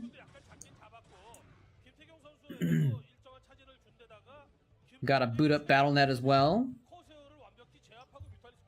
So, I mean, in this case, Calm, he tried to do an all-in, but instead of doing a perfect timing Hydralisk all-in, he did kind of like a crazy Zergling all-in, and it didn't work. And he was just so far behind after that. Like, it was just, yeah. Oh, Judy, I paused when I'm setting up Chatcraft, I paused the purchasing so that while I make the map, basically. I'll turn it back on once we switch to the next Chatcraft, basically. I thought the player base was literally just Grubby playing for fun with his viewers. I mean, maybe, I don't know. No, I mean, because Grubby he casts HOTS tournaments every weekend, I think. So, and he's casting them. So there. Oh, that's the moment. I missed that moment when he actually killed all those Corsairs. That was a big moment. So again, I don't know how much about the HOTS scene, but I know that there is one. You know?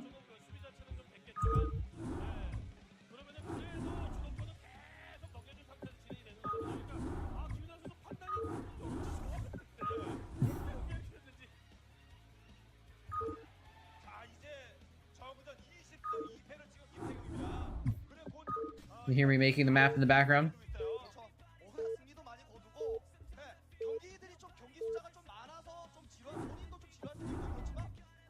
Grubby plays Warcraft 3 HOTS, AoE 4 every week. Yeah, he's doing a lot of stuff. And sometimes he does others. I guess he just I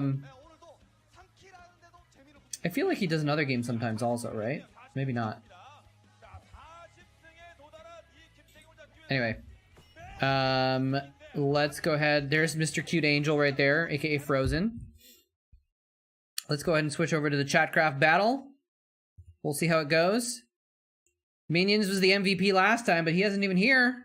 He's gonna get his MVP spot taken here in a second, I think. Let's see how this goes. I do feel like it might be a Zerg win again, though.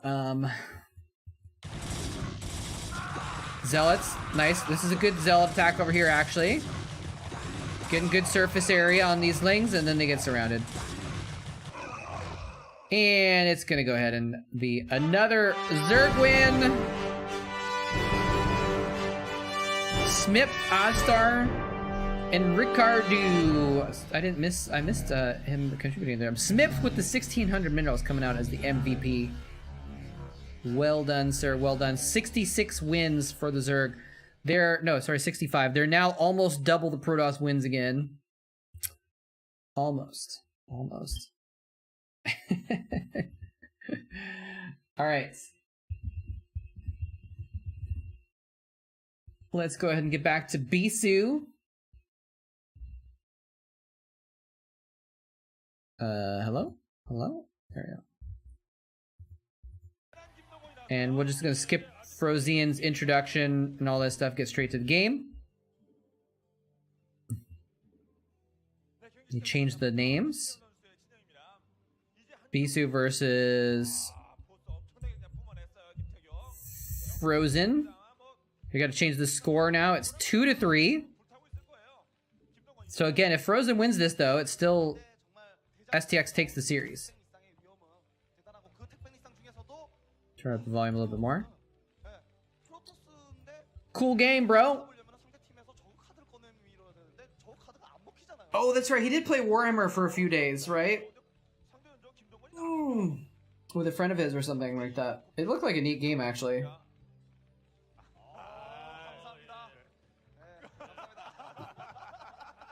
I don't know what's going on there. I have to,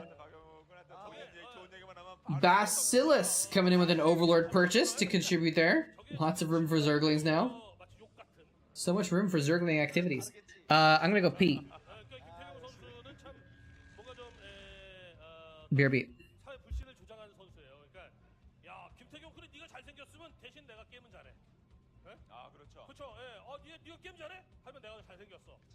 이런 게 좀 돼야 되는데, 김태경한테는 둘 다 안 된다는 게 참,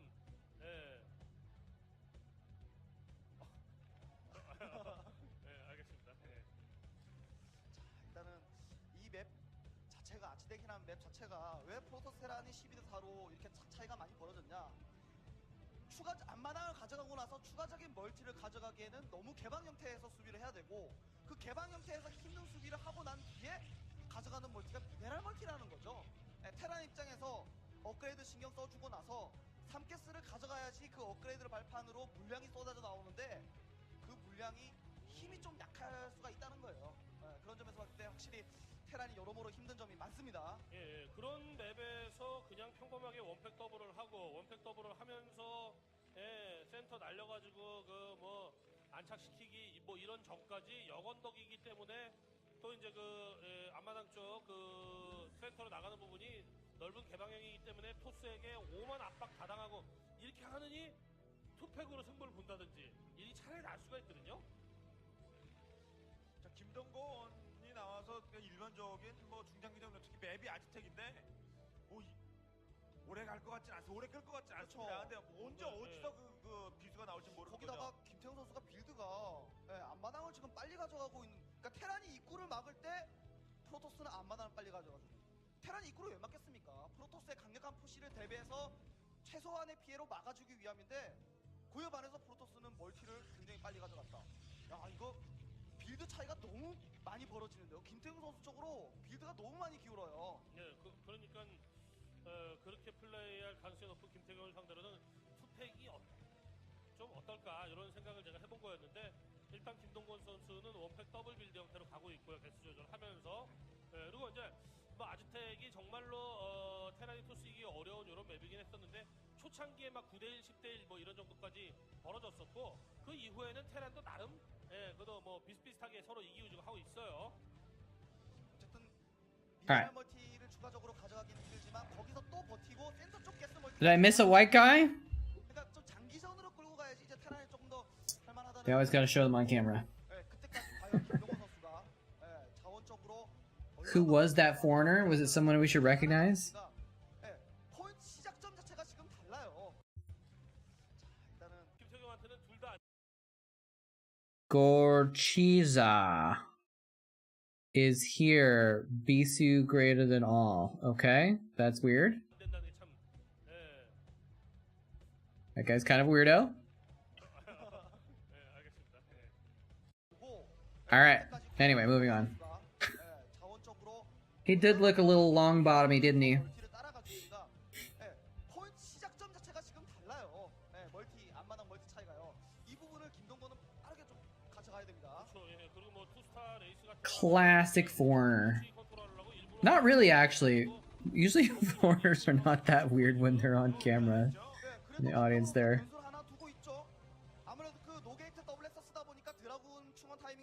What's up, Hanachi? Your name reminds me of what was it, Hamachi?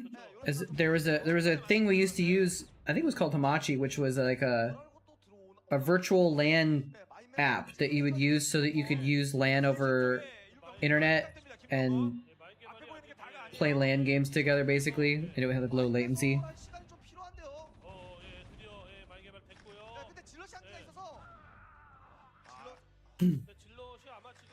I think we needed it to get around certain firewalls or something. I don't remember. Ooh, that was a big mine hit.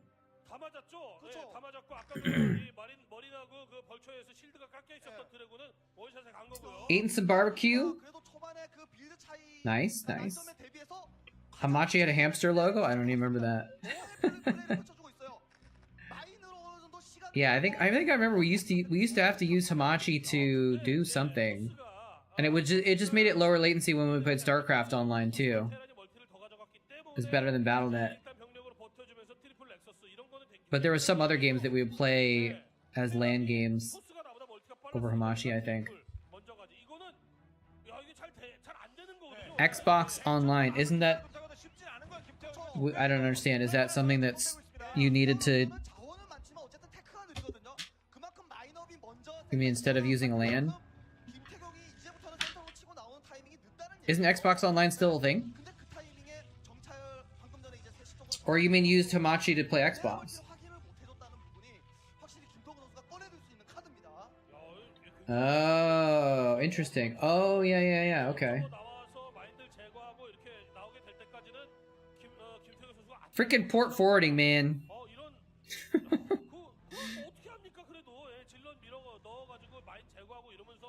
Freaking port forwarding. Oh, before Xbox Online, you played Hamachi with. Okay, I see. That's interesting because I thought Hamachi was like a computer program. I didn't know you could put it on Xbox. That's kind of cool. I had no idea. Well, that Vulture chased down that probe and got it, but sacrificed his life to do so.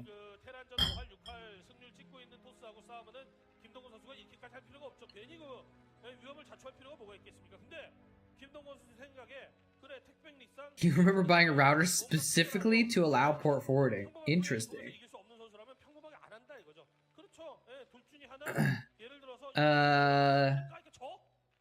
I'm confused because did you have like just a built-in routing thing for what did you have before that wouldn't let you do port forwarding? Or is that just like really old?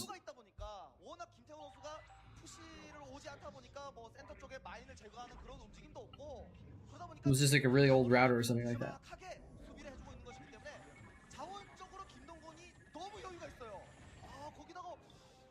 I don't know. I never had a problem with Starcraft. I mean, obviously, sometimes you do port forwarding or whatever, but still.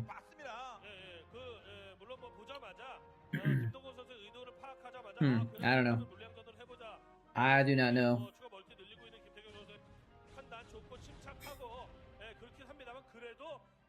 You would unplug your router when you wanted your character to go beast mode? What?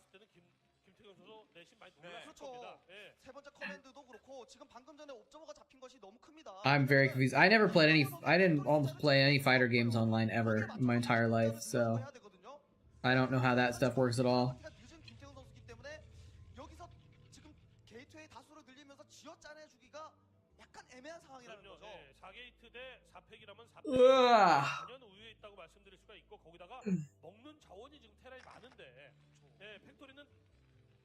더 늘어날 수가 있거든요. 일단은 뭐 두 군데에서 게스트 채취를 하고 있습니다만 팩토리 늘리고 풍부한 미네랄 바탕으로 벌처 위주의 플레이.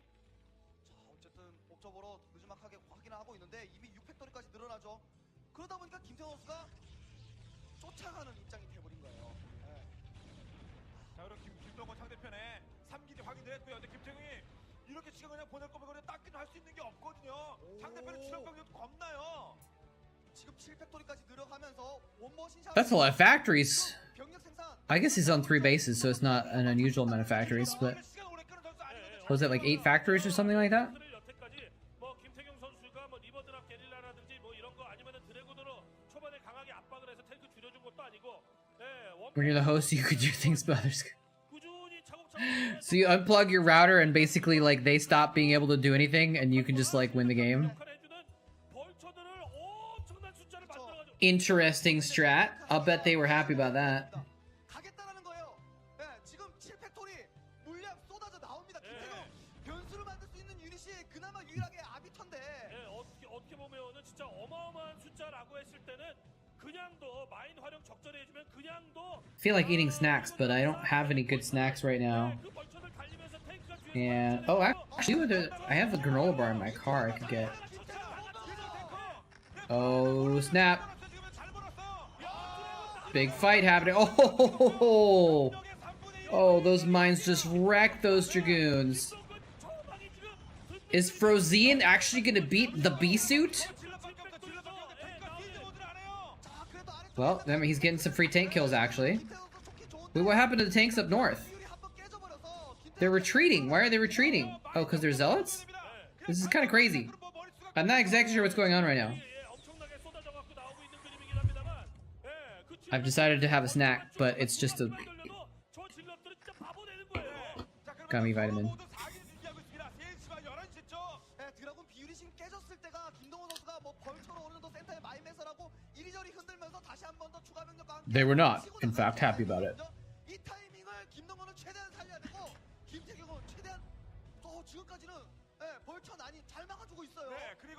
I wish that just like I wouldn't need it to have it like all the time, but I wish occasionally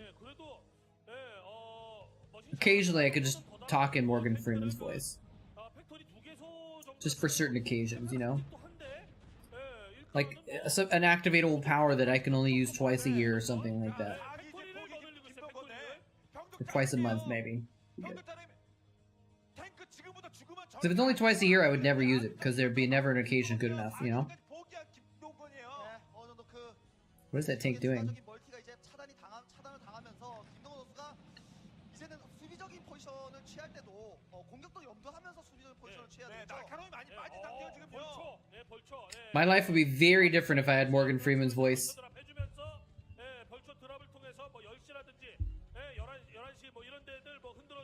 Half the people that didn't like my casting didn't like my casting because of my voice. If I had a nice voice, things could have gone very differently for me in my casting career. 그런데 이제 언제든지 김태훈 선수가 아비터 리콜을 통해서 테란을 이제 흔들어줄 수 있다 보니까 마인 매설을 해주는 모습은 괜찮은데 야 이거 드랍십 플레이가 옵저버에 들킨 상황이거든요. 근데 못 본 걸 수도 있겠고요. You could do meat wad. 위에서 10시인가 10시 가는 건가요? Cool. That works. I used to be able to do Pinky from Pinky and the Brain. I could do a pretty good Pinky impersonation. Drop off the tank, siege up, pop out the vultures, immediately run them all back into the dropship.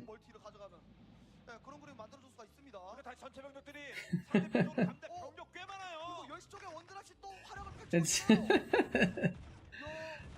Admittedly, I've watched almost no Aqua Teen Hunger Force, so I don't really know who Meatwad is, but I know at least that Aqua Teen Hunger Force is a show that a lot of people like a lot, so that's pretty good to be able to bust out one of the character voices. Alright, this might be a deciding battle right here, actually. I'm not sure about that stasis. Not sure about that stasis. He got only vultures, made a wall in front of the tanks. That stasis is a lot better. Does he have the... I don't know if he has the units to actually bust through here, though. Is he just gonna lose everything?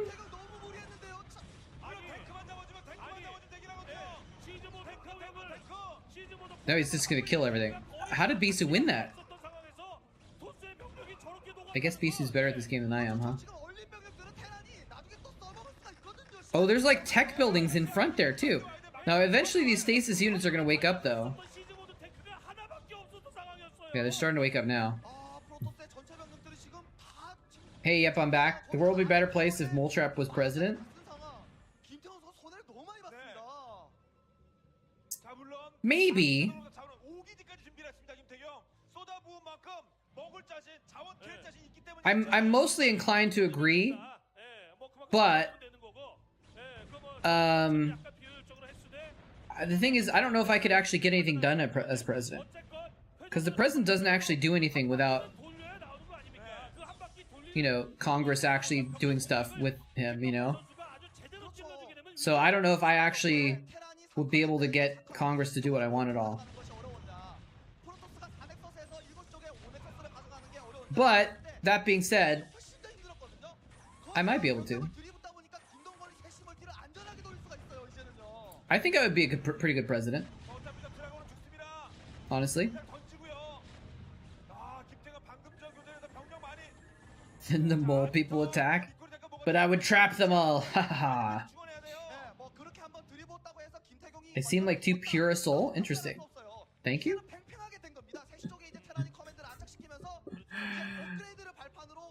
Promote Starcraft while in office. Yeah, make an executive order that the official esport of the United States is now Starcraft 1.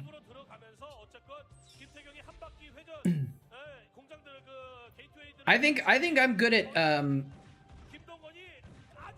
I think I would be good at being president from the sense of being able to reason with people about things and explain things to people, you know?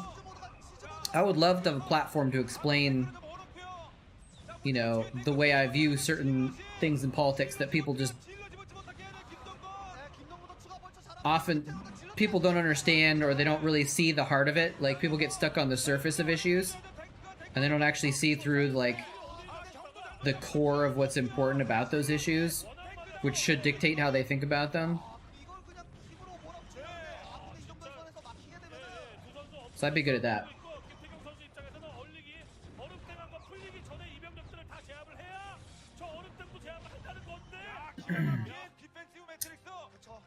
I declare as my first act as President of the United States that all kids must learn to play Brood War.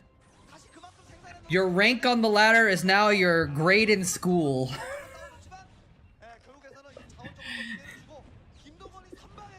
If you're D rank, you get all Ds. If you're A rank, you get straight A's. If you can get S rank,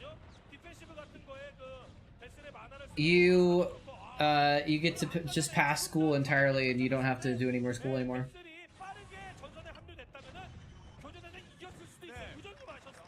Hello, Megash, 1983. Megash? Meg, maybe it's Meg Ash?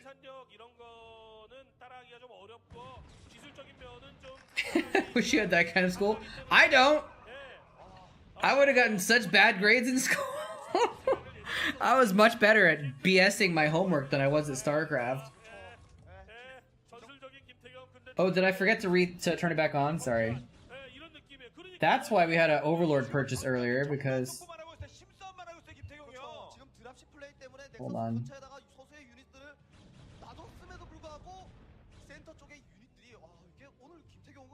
Because there was nothing else to buy. Alright, now it should be back on.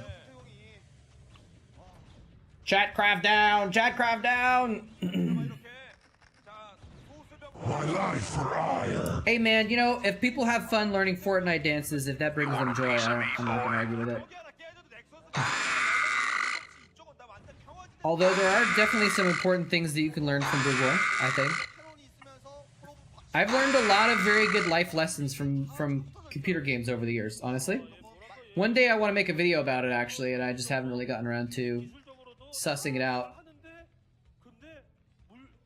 But, you know, things like patience, resource management and allocation, like budgeting. Like, you can learn a lot about budgeting your life.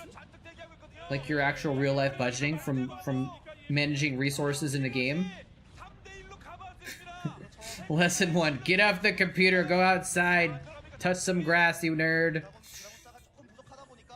Critical thinking skills can be learned from video games. 보게 되면은 질러 공격이 나오는데요. I think one of the things 안 되는데 질럿이 that I think is the most valuable that I've learned from games is a Counter-Strike skill that I've learned, which is in Counter-Strike, if someone pops out and starts shooting at you, and you panic and you hold down the spray button and you run around, you're gonna die. If someone pops out and shoots at you in Counter-Strike, and you quickly stay calm, crouch, aim, shoot at their chest twice, you kill them before they kill you. In the moment of things being heated and intense is when you need to stop and calm down, is the lesson I learned from Counter-Strike. Be deliberate. Not slow, but deliberate. You know? Make your decisions consciously instead of out of panic. And that's something that I've applied to my life in general in different situations that I think is really valuable. And I learned that from the Counter-Strike. The other important lesson is that hold a knife if you want to run fast. Very good life lesson to take from Counter-Strike. And make sure to slice the wall. Shink, shink, shink, shink, shink, shink. 남아있는 거는 견제당해서 남아있는 거다. 본진 다 떨어졌죠. 본진 약간 남았죠. 2기지 3기지는 이미 바닥입니다. 저기는 그 미네랄 색깔도 없어요. 근데 김태경은 어떻습니까? 온통 다 자기 거예요. Yeah, there's a lot of inventory management in different kinds of games too, and you learn to like really truly evaluate the value of things, if they're truly important or not, and to let go of things that aren't actually important. You know, that could be a good life skill too.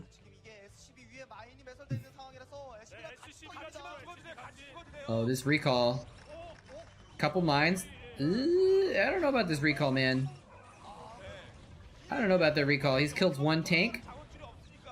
Lost a lot of units for one tank. I don't know why he didn't recall on top of the mineral line, though. That was juicy.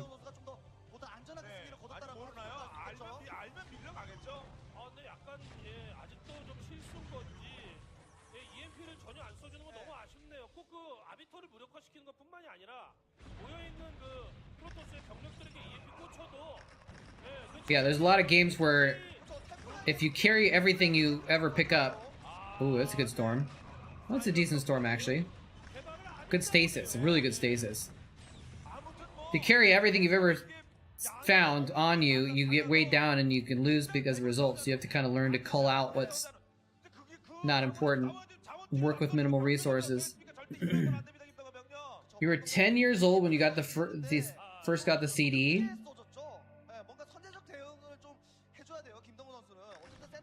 You told your mom to get NASCAR and she got you StarCraft 1 instead? What?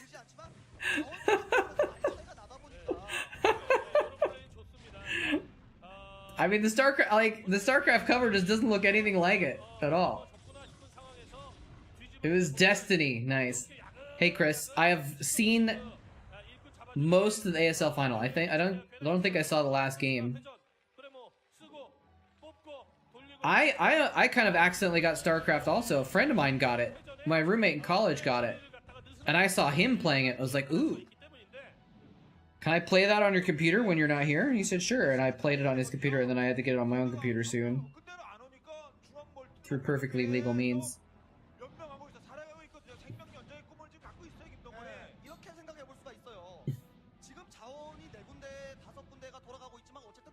Does he have a nosebleed? One of the gamers?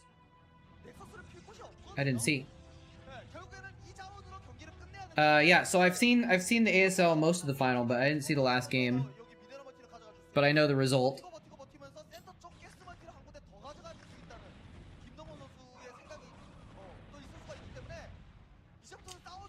I actually put up a YouTube video yesterday or the day before, talking about the game, the finals a little bit.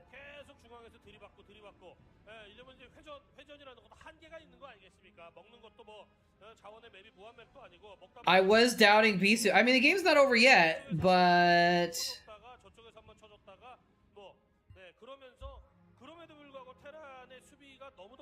Bisu, I see. The thing is I forgot for a moment that Bisu is an actual Starcraft god. Look how his tanks taste. I can't talk today, man. Look how his tanks spaced apart now. He's to avoid storms and stasis a lot better. That's good.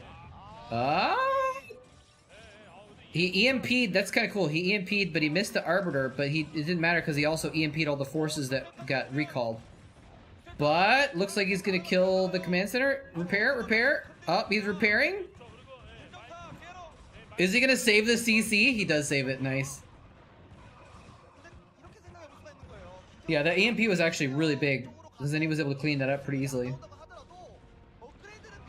And save the CC. I mean, Bisu could still lose this. Let's see, Bisu is at 1, 2, 3, 4, 5 bases. Frozen's on, well, because he saved that, he's on 2 or 3. No, Bisu's on 6 bases. Never mind, Bisu's on 6 bases. Frozen has like 2. So he can afford to just recall a bunch of units and throw them away and lose them, and it doesn't matter that much. Fair enough. Fair enough.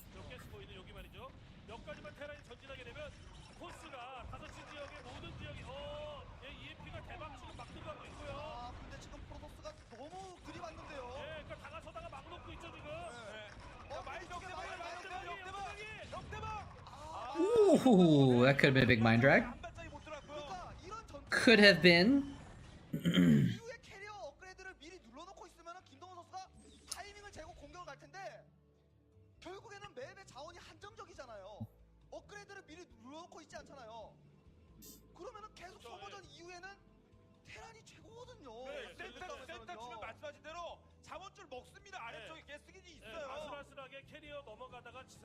Could have been.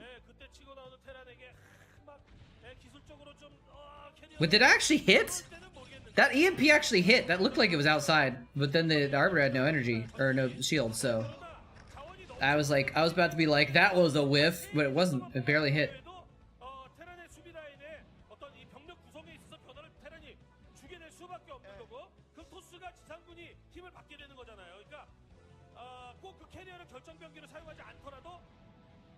Wait, did he just EMP his own science vessel? He was trying to EMP the Arbiter and something happened, and he EMP'd his own science vessel. Wait, does that actually work? Does it? Actually, I'm not sure. Does it get rid of the energy on your own vessel? It does, right? I think it does. I wouldn't say it's really worth testing, but I'm pretty sure that it does, right? Maybe I'm not pretty sure. Maybe I'm only a little sure. I mean, Frozen is playing really well, but it's just like Bisu has 6 bases to his 2. So it's just Bisu can lose these units and it doesn't necessarily matter. Well, although unless he loses 2 bases, which could happen.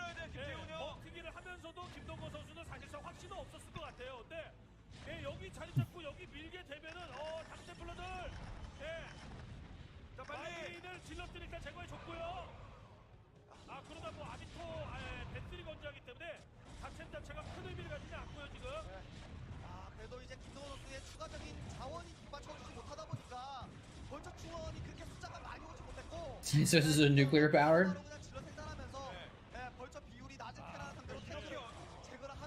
Well, I feel like EMP would still knock them offline, right? Maybe? I don't know.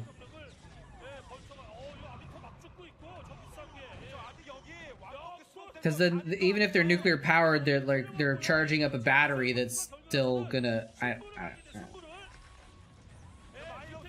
It's a video game, so things don't work literally, anyways.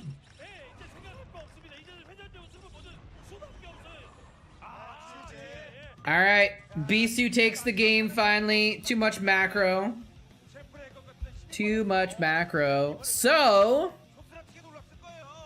it's gonna go to an ace match, ladies and gents. Who's it gonna be? Cal! Bisu versus Cal for the final deciding game, guys. That weird white guy in the audience was right with his, like, kind of slightly racist sign.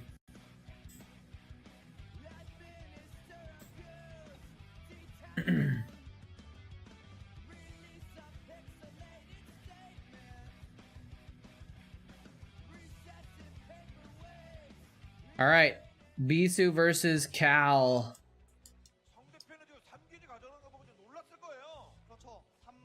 3-3. The deciding match.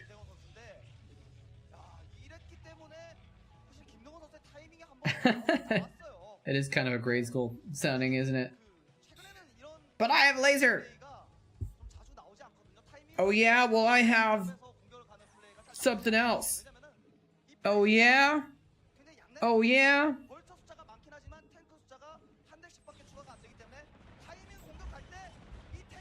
Alright, let's get to the game actually. I kind of like these replays because then you can kind of review stuff, but I don't really feel like there's much to review in that game. There's just a lot of big battles. And then Bisu just out-macroed him. Look at that hair, by the way. Cal's got some hair, but Bisu has the hair. It's like a helmet. Bisu's hair is like a helmet. Protects his giant brain.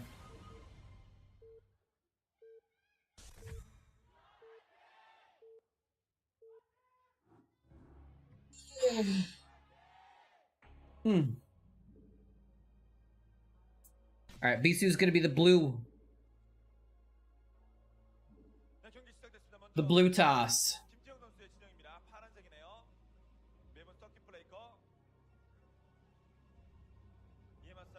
Dude, I actually got more than 6 hours of sleep last night for the first time in a long time. If it counts. I don't know. I got like 5 hours of sleep. I got like 5.5 hours of sleep. And then I kind of laid there for a little longer and then went back to sleep for another 2 or 3 hours. So Bisu has a tiny brain? Why do you say that? He's just good at macro but not thinking?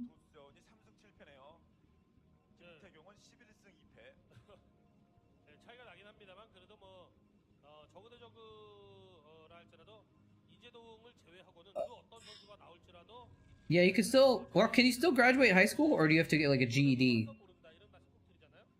if you're older? I guess there probably is adult high school. You could probably actually get a high school degree, but a GED would be faster. But it probably doesn't matter either.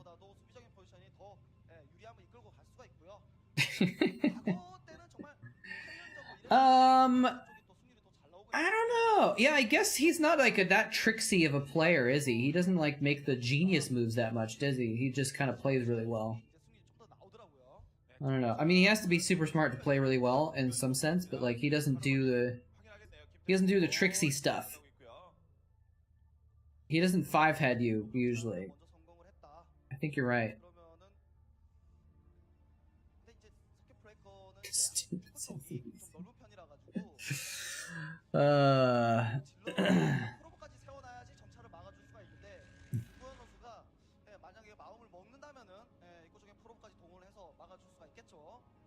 Bisu scouted the wrong way, but then he saw Cal's scout come into his base, and so he's actually very smartly doing second scout cross position because he knows that that's where the enemy scout probably came from. Zeld on the ramp. Is he going to stop this probe? Show the probe. Show the probe. Oh, the probe got in. Looks like you got one hit off on that probe, but it's okay.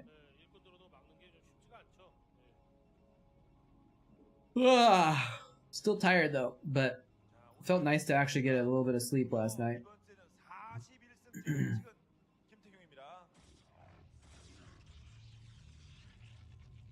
I almost went to bed at a reasonable time, almost. Not quite. But.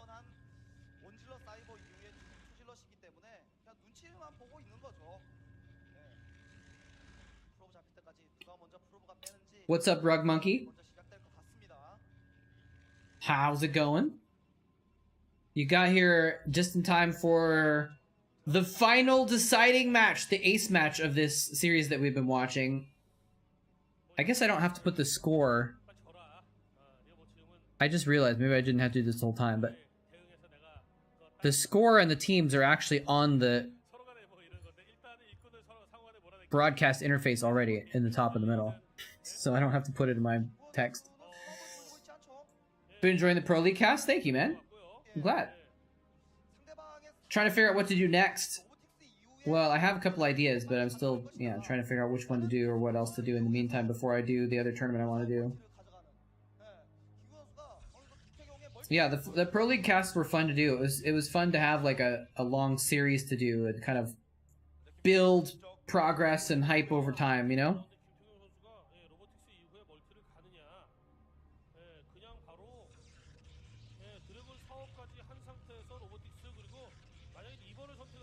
I don't know what I'm going to do for dinner tonight. I might have to just drive somewhere and get takeout.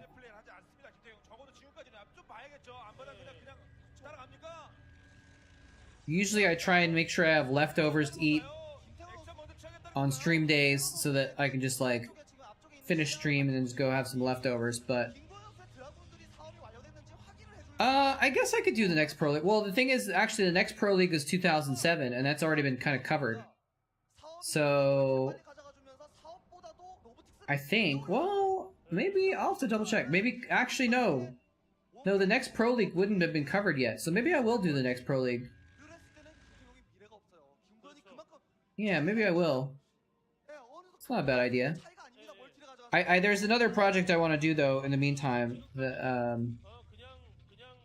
I'm not sure if I'm going to be able to set it up or not, though. You were born again.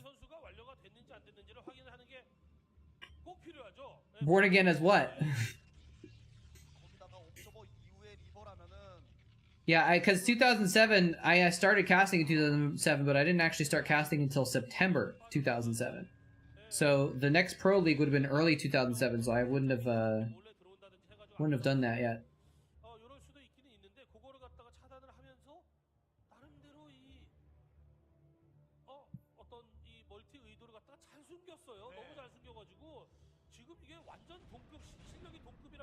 This is Sarah Britt. Nice. That's when Smith became infested.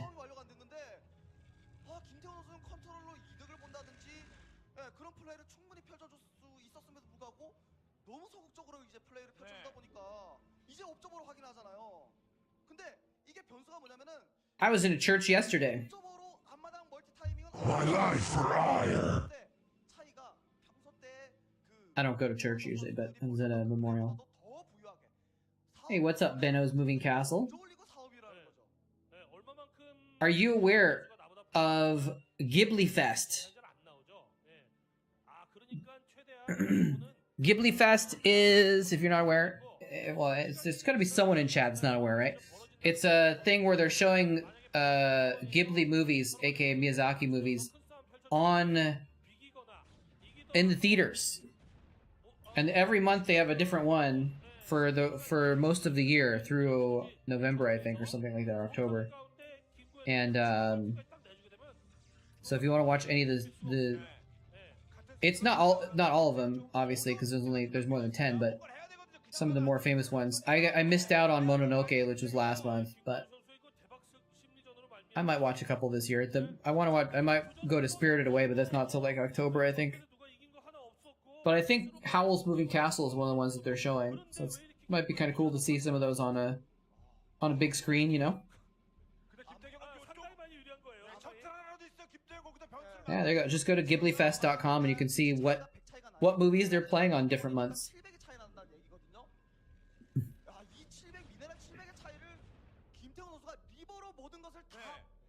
I don't actually like all of Miyazaki's movies. I don't mind them necessarily, but like some of them are just like a little too much for me. A little too silly and stuff like that.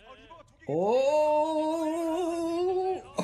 okay, he targeted the close probe, which meant that he didn't get the bigger clump of probes, but it actually meant that the scarab went off, which is better than a dud, right? So, but that, if he'd pulled his probes a moment later and he targeted it differently, that would have been a pretty big deal.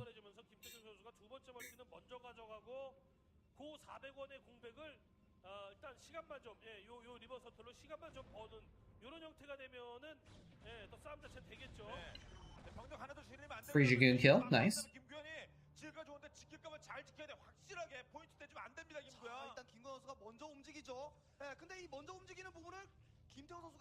Might be good to go to the theater and just see a bunch of other weebs as well.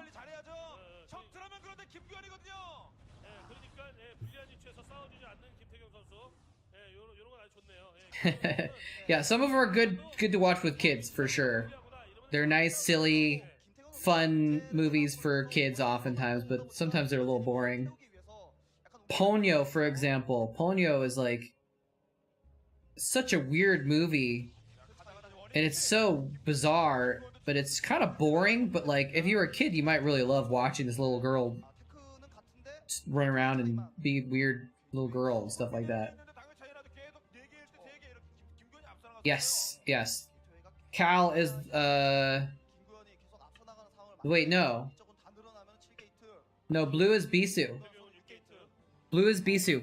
Cal is yellow.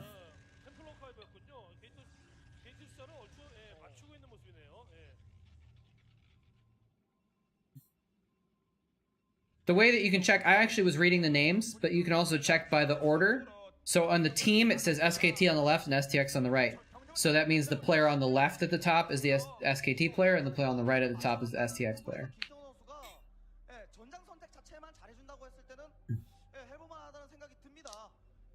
But I also just read Kim Tae-kyung is blue, and that's Bisu's name, so that's usually how I do it first, is just go to reading their names real quick. Moving Castle was meh. I don't know if I've actually ever seen... No, I have seen Moving Castle, but it was a long time ago. I remember it being better than a lot of them, I think. But, you know, it's all... Howl's Moving Castle is another one that, like, it's probably best for kids, I think.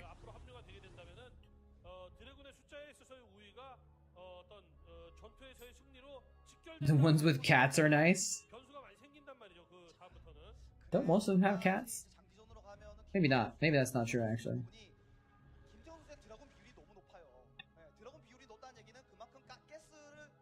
Yeah, Princess Mononoke, it's interesting how a lot of his movies are very kid-friendly and kiddish and fantastical and silly and cute. And then, like, Princess Mononoke is, like, pretty hardcore. Spirited Away is pretty hardcore also.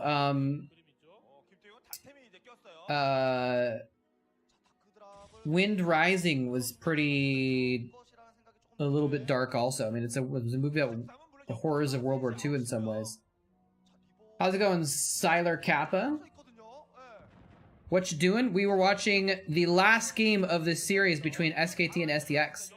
An old Brood War competition from 2011. We're watching two of the best Protosses to ever play duke it out against each other. The Slugs was Nausicaa, right? I remember liking that one, but I actually haven't seen it in like 20 years or something. I should probably watch it again. I should go through and like rewatch a lot of Miyazaki, I think. Rewatch some stuff that I enjoyed. And there's some I have never seen actually that I probably want to check out. Oh, this is bad. Oh, this is bad for Cal. Oh no. This is such a bad spot. Well, maybe he's gonna make it work, actually. Going across that bridge was terrible, but he got a good storm off on the Reavers. This is such a bad spot for him to fight, though, but he just might win anyways. Because he stormed Bisu's Reavers, and Bisu's actually falling back because he doesn't have his own Reavers now. Wow. How did he win that? Like, look at this position. Bisu should have won this so hard. All he has to do is keep moving down and take position on the other side of his bridges, so he can't get across the bridge, right? Oh, wait, this is Bisu's attack. Bisu's attacking into Cal's base. So actually, Cal, I didn't realize Cal brought Zealots in from the side, because this is actually where his base is, and he's retreating to defend. So he has to come back. He can't just let Bisu, but look at this storm. Look at that storm.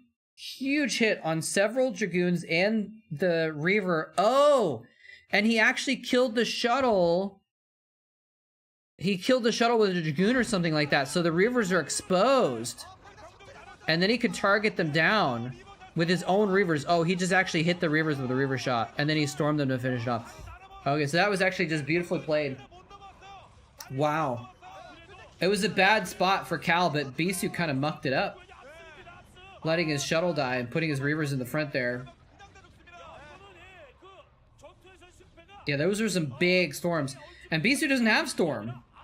He just had Reavers. And when he lost those two Reavers, he lost any advantage he would have had there. Well, other than the positional advantage, but Cal played that really well. But that was a bad fight to spot in. Fight to spot in? God, am I developing a brain disorder?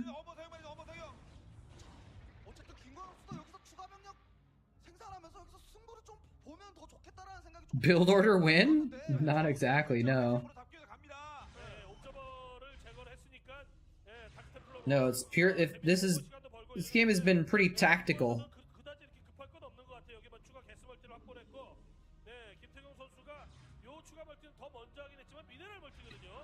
아무래도 7세트다 보니까 김구현 선수가 어느 정도 좀 안전하게 플레이를 좀 펼쳐야 되겠다는 생각을 했던 것 같습니다. 네. 자, 안전이 어떤 결과로 나올지는 뭐 지켜봐야 되겠고요. 그리고 보통 7세트의 경기 끝날 것 같으면 이제 우리 그 사진 기자님들이 이기는 선수 쪽으로 이제 가거든요. 지금 첫 사진 기자님 Get out of here. 김구현 선수 앞쪽에 자리 잡고 계십니다. 그렇죠. 아무래도 추가적으로 이제 멀티가 이제 가스 멀티고, 네, 김태훈 선수는 멀티는 조금 더 빨랐지만 미네랄 멀티였고, 거기다가 방금 전에 그 전투에서 한번 대패를 하다 보니까 김태훈 선수가 하이템플러 보유보다도 아칸으로 바로바로 합체를 해줬어요. 그쵸. 이 얘기는 뭐냐? 당주 지금 당장에는 싸워볼 만하지만 시간이 흘러가서 I actually do have some leftovers in my fridge, but they're like there's not that much, and it's like this dish that I made that I didn't really like that much that I'm kind of sick of. So there's like a little bit left, and I might just throw it out because I'm like over it.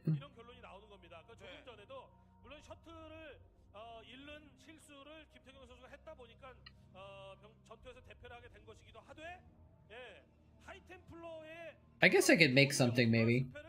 I might have some pasta. I could make some pasta or something like that, and I wouldn't have to get takeout. Freeze it. I already froze 2 or 3 helpings of this stuff, actually. It's like a little bit, so it's like a quarter of a serving, so I'm like not sure if it's worth like freezing. It might be a good little like lunch or something like that, but I'm just kind of like, eh. I'll look again. Maybe it's enough to freeze. Alright, here we go. Oh. He stormed his own units with the second storm.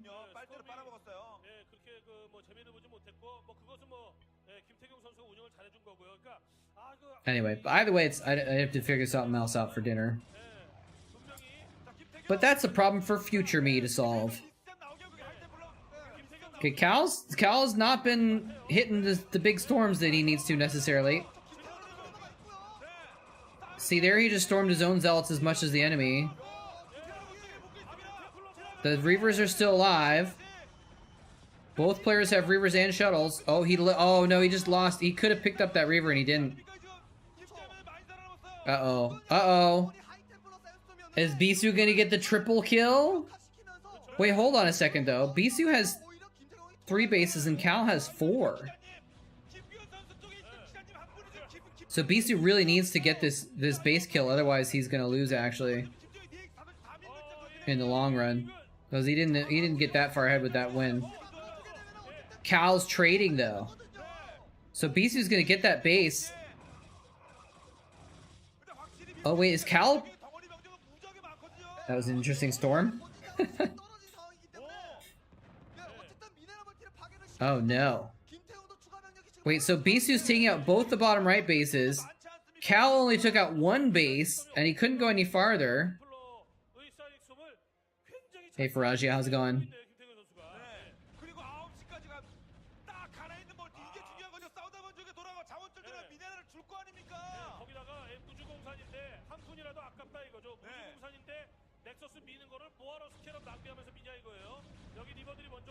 It looks like you're gonna have to finish your own Ultralisk. Yeah, that was interesting because it was a base trade, but like, Bisu killed 2 bases and Cal only killed 1. So that kind of is an advantage for Bisu, I think. Bisu's taking 9 o'clock. How you doing, Frazia? You want a piece of me, boy?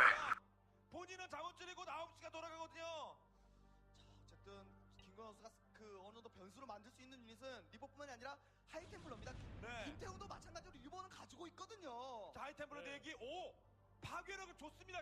김구현. 그런데 김태경 선수가 그렇게 순순히 스톰을 다 맞아주면서 플레이. 지금 드래곤 숫자는 차이가 많이 나거든요. 덩어리는 김구현이 당연히 밀릴 수 없죠. I was gonna say, like, this could be the deciding battle, but I've said that like 3 times, so. Oh, his shuttle's dead again, though. Oh, he stormed the Reavers again, though. Uh-oh. Oh, wait, the Zealot flank? He's not paying attention to the Reavers, but it doesn't matter because Reavers rose Zealots. Oh, huge win by Cal. Does he know 9 o'clock exists? So he can go kill it now. He's not going for it. Oh, he should have taken out 9. I don't know if he knows it exists. He might not know.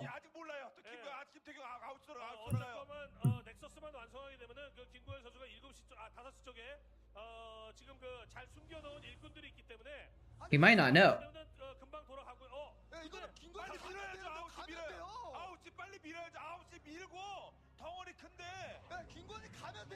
Bisu's slacking? A little bit, yeah. Okay, yeah, he knows about 9, but he's not going to kill it yet. He should send like a few zealots in there. Oh, that's true. Cal doesn't have any money left. Well, he still has a little bit as natural, I think. But he hasn't secured a 3rd. Bisu GG's though! Bisu GG's!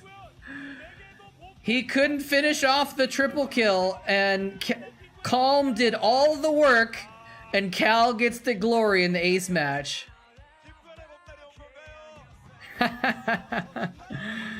Calm got 3 kills, and then Cal gets the final kill, and everyone's happy for him. I mean, which is, you know, it's good that he beat Bisu, but still. Damn. He's super happy about that. Cal, I mean, man, he's one of the 6 dragons, dude. Of course he's able to beat Bisu. He's capable of it, I should say. Alright, well, what do we want to watch next?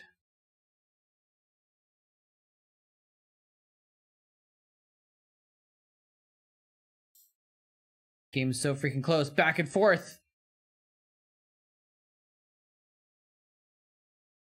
I skipped ahead so I wouldn't know which color BC was because I knew the result. Interesting. Interesting. Watch Nekobus? What is this? Recommended for me.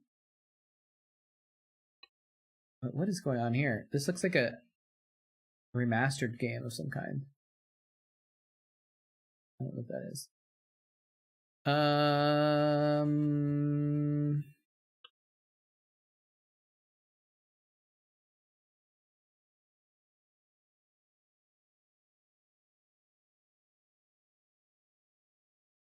What is this? NBC Game VOD. 2010 NBC Game Awards. Young Hall versus Han Sang Pong. Pro League. Who's the other person? Flash versus. Is that Zero? Or Quanro? That looked like Quanro. Gongyu? I think it's Quanro.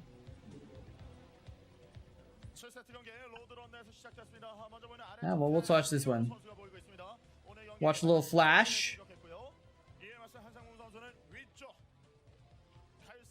Yeah, there's Quanro. RJB TV? I don't know what that is. My Neighbor Totoro. I have not seen that. I don't think I've actually ever seen Totoro all the way through. I've seen parts of it.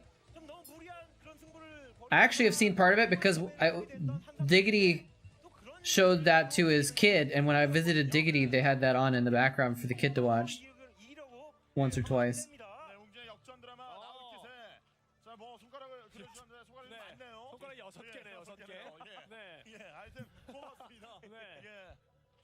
RGB casts FME and remaster client. Okay. Pro FME. What is? I don't know what FME is. Oh, this is actually an ace match also.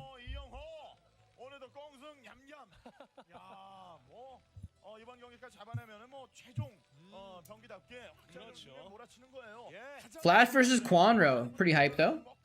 Oh, fastest map. Okay. People cast fastest map ever games? That's kind of interesting. I wouldn't think of that as being like...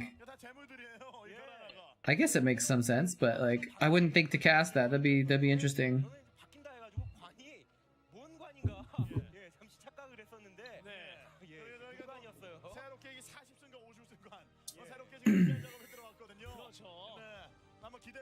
They're looking at the kill count here.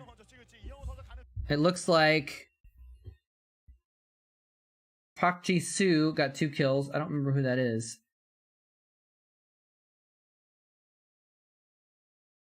And then Zero got a win on whoever that was. And then Park Chan-soo beat Zero, whoever that is. And then Hong Sung, and then Quanro beat that person, and then Quanro beat someone else, and now Quanro and Flash are in the 8th match.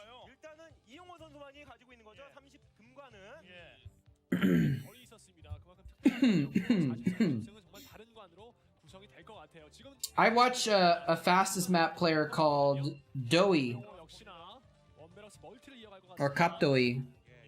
And it's fun to watch, actually. It's kind of amusing to watch. It's got its whole own separate meta, which is kind of interesting. Oh no!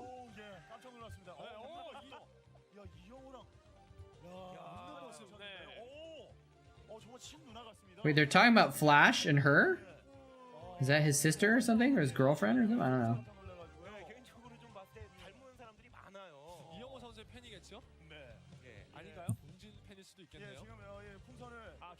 I'll fit that in.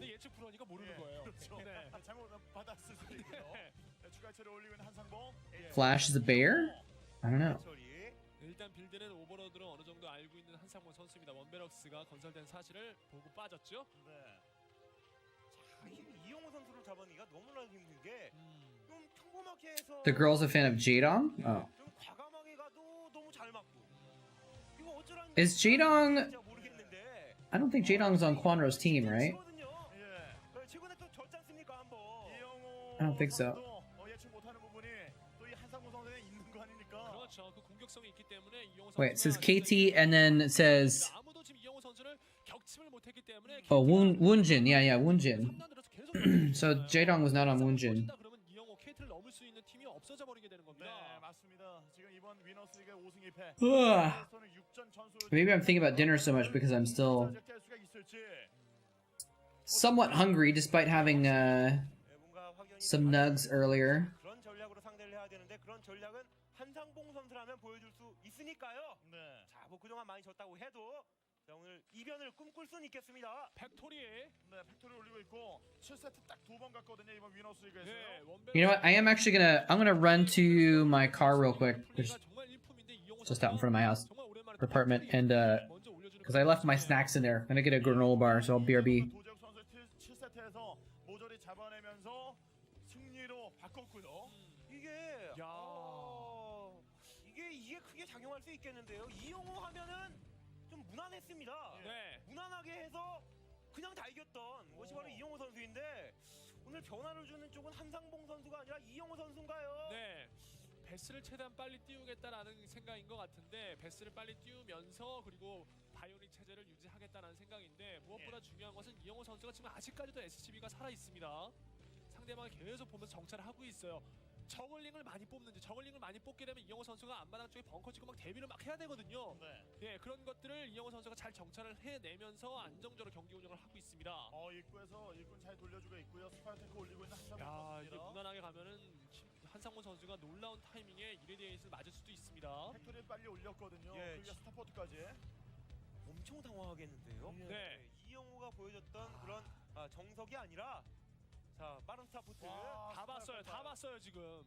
정찰 통해서 다 보고 있고 아마다 빈틈 있나 한번 찾아봤는데 이 바이오닉 병들이 지키고 있습니다.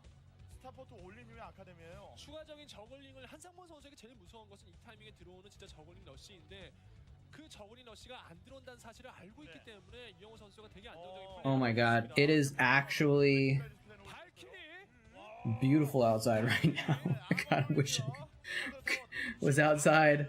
I wish I could stream outside. Maybe I need to figure out a way to do that.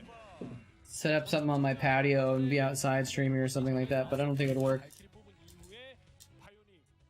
야, 이거 진짜 뮤탈리스크는 아무것도 My neighbors would think it was a little bit funny, 그럼 럴커 but 되면 이영호 선수 I'm definitely gonna have to, after a stream today, I'm gonna go 수 있다는 얘기죠. to a park and go for a walk, something like that. It's beautiful out. 한상훈 선수. 저글링만으로는 뭐 어떻게 할 수 있는 Can you guys hear that crackling? Or is my noise filter cutting it out? Sorry if you're hearing it. 네. 선수 이영호 선수. 완전 다 보여주고 완전 다 보여주고 만났어요, 지금. 이게 발키리는 지금 기다리고 있거든요. 예, 이제 나오게 되면은 뮤탈리스크가 왔을 때 그걸 좀 What's going on, Dead Infested? 네. 이득을 보겠다인 건데 아니란 말이에요, 뮤탈이. 야, 럴커를 최대한 빨리 뽑아서 상대방 압박해주고 그리고 다른 지역 스타팅 포인트에 언덕 럴커를 하면서 쓰리가스 그리고 하이브. 예. 야, 이런 운영 한상문 선수에 기대해볼 수 있겠네요. 한번더 꽈습니다. 네. 예. 뮤탈리스 이렇게 아니죠. 갔으면은 이영호 선수에게는 완전히 땡큐인데 이영호 선수의 그런 어떤 페이스에 말리진 않았습니다. Did I end up checking out Pop Culture Detective? No, I did not. 러커가 일찍 나오게 되면은 지금 확장이 굉장히 Is it something I said I would check out? I tend to be very forgetful about that kind of thing. 럴커가 지금 나와줘야 되는데요. 자, 개발이 되고 있어야 되는데 안 We got Valkyries, ladies and gentlemen. 죽일 수 있는 럴커고 안마당 쪽. 네, 럴커가 있네요. 두 개까지. 자, 바로 나오고 저 병력을 막아내면서 Flash getting Valks. 자, 이 정도면은 뮤탈리스크가 아니구나라는 판단을 We've got lurkers on the way, so there's already Hydralisks in play. 네. 자, 스콜지. Oh, something. Okay. Oh, and that's why Valks can suck. He made those two Valks. He killed one or two Overlords. And then for the price of 2 Scourge, he lost like 500 minerals and 400 gas or something like that. Flash was not expecting the Lurker Rush. And guess what he doesn't have? Vessels.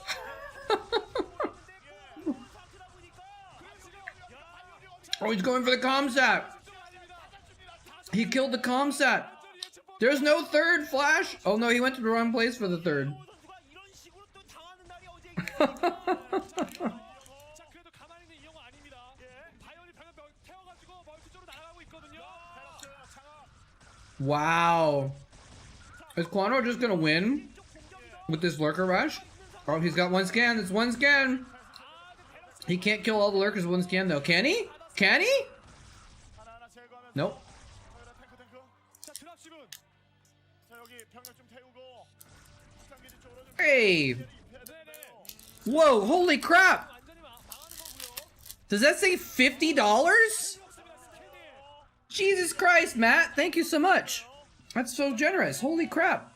I thought it said 0.5, and I read it again. I was like, wait, there's no decimal point there. Damn, dude. Thank you. I appreciate it a lot. Remember watching your VODs years ago? Glad I'm finally able to say faith. You know what? You don't have to spend money to say thank you, but I do appreciate it a lot. Wow. Thank you. I appreciate that. Can I chew louder? You can still hear the game. Or I can if you want, yeah. You can hear me chewing, actually? It's kind of crazy. I'll try to chew softer.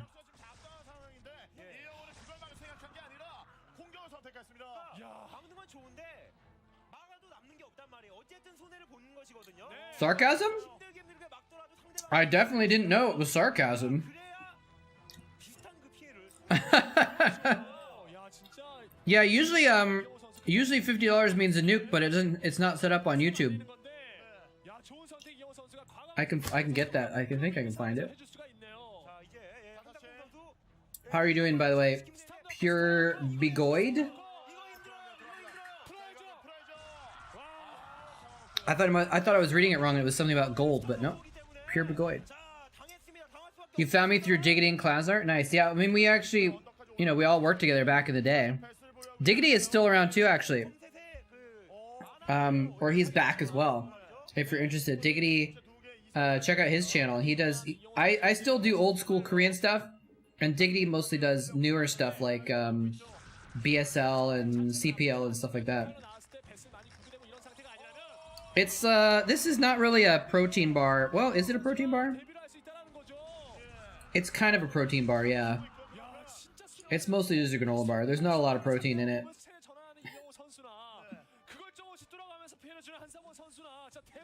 Anyway, thank you again, Matt. I appreciate that. Are you still in the Starcraft scene or watching Starcraft, Matt? Or are you you just happen to stumble across the stream right now?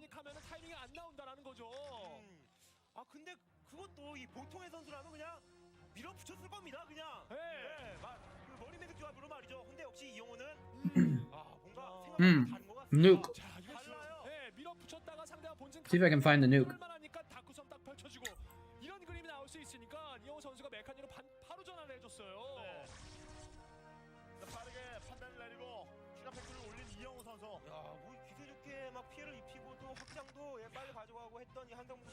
There we go. Usually, if it's on Twitch,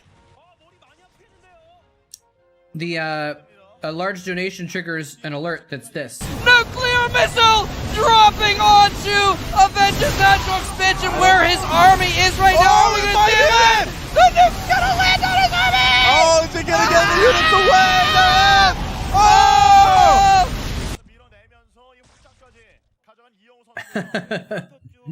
There's the nuke alert. Thank you so much again, Matt.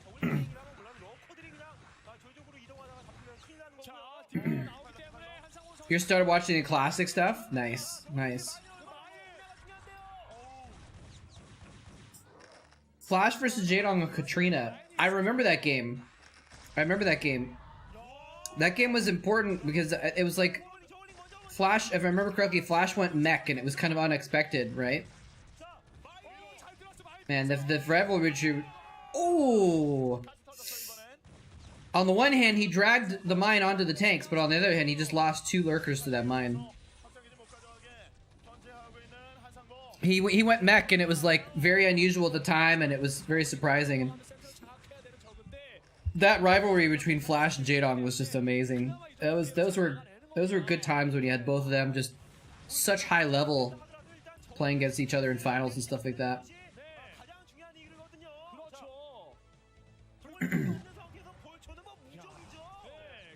Yeah, because that was like I think that game was kind of the start of the mech resurgence in TVZ. No one went mech, or very, very little people went mech, and then like after that, Flash started going mech a lot, if I remember correctly, and it like completely made it an option. Mech was not really an option; it was like a niche, weird cheese build. And then suddenly, like, now after that, it's like, is he going mech or bio? You have to figure it out because they both are viable, you know, because Flash was like, here, let me show you how it's done. Let me show you how to play Terran.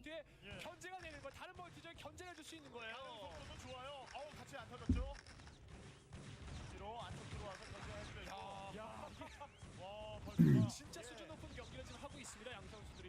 커튼하고 플레이그. 플레이그. 야, 플레이그. 근데 해처리가 깨졌어요.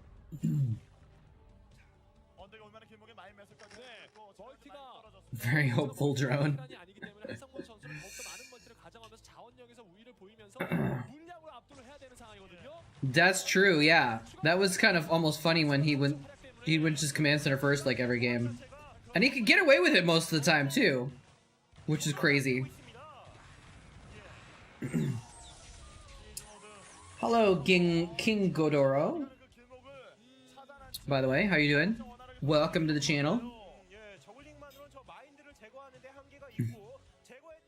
I was in a I was in a Slay the Spire channel yesterday. I was chatting, and this one guy in the chat was like, "Are you the moletrap from SC days?" And the streamer didn't know who I was, and he was like, "Oh, is moletrap's like a Starcraft legend, or do you just know each other?" And I was like, "Oh, I guess that's true. Maybe he just knows me, and we used to play together or something." So it's like, no, actually. I mean, I don't think I would call myself a legend, but the guy knew me from my casting days, so I kind of had to explain.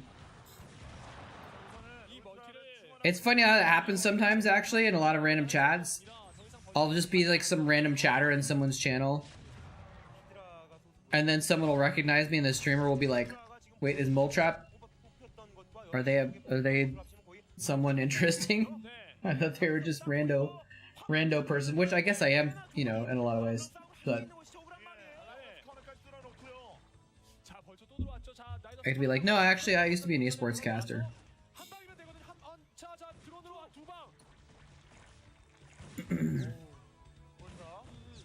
Huh, you know, I never thought of that. I wonder if it did get difficult for him, if it was stressful for him to play so much.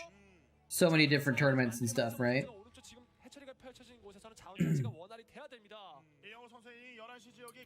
Yeah, I mean, yeah, Flash was basically the KTF team for most of that time period. Plague-oo! Dude, Plague is so good against mech.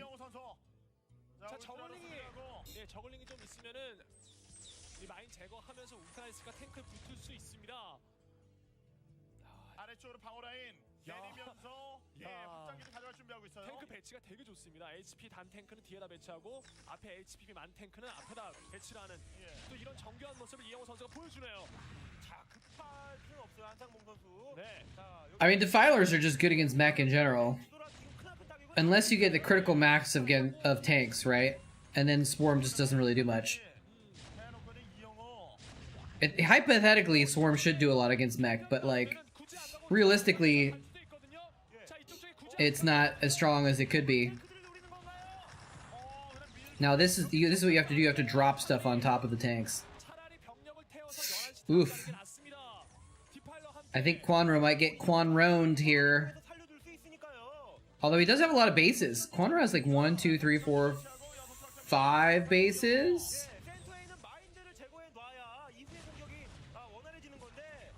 Not counting the one that's about to die. So he has like 6 for the moment, but he's gonna have 5 soon. Flash knows this is in danger, so he leaves some bio here in case of drops. Oh, big mind drags there, but the Ultralisk die also. I don't know if it's worth. Yeah, exactly. If Flash loses one of his expos, then like suddenly it's like 5 bases to 2.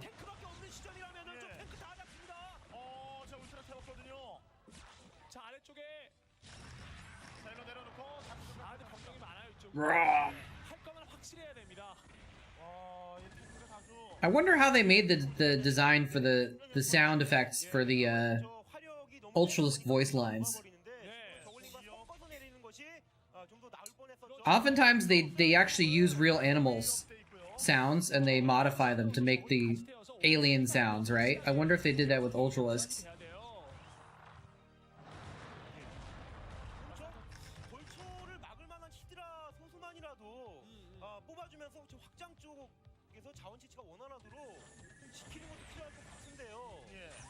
The sound of Arctos is losing.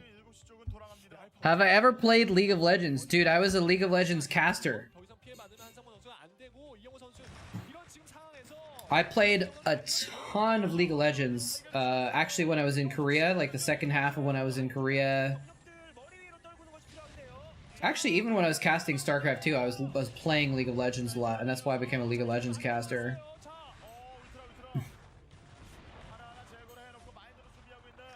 I don't know the story behind Zach, no. I've always had a theory about Zach, but I don't know the real story.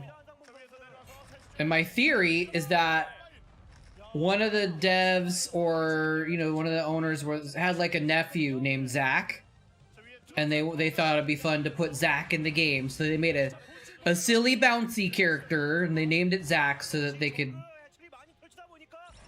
do a favor to their like nephew or son or whatever. That's my theory. They filled a condom with dog food and smashed it against the wall.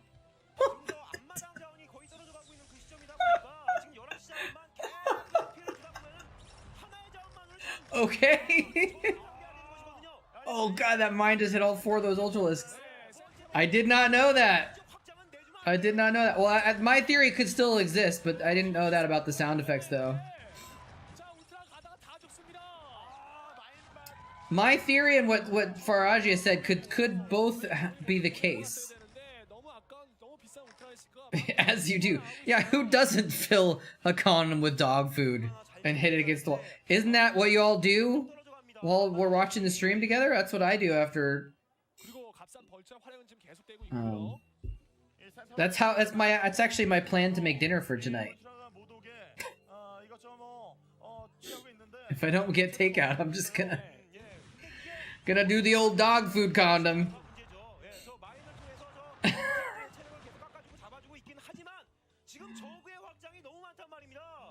Oh man. Is Quanro gonna beat Flash in the ace match here?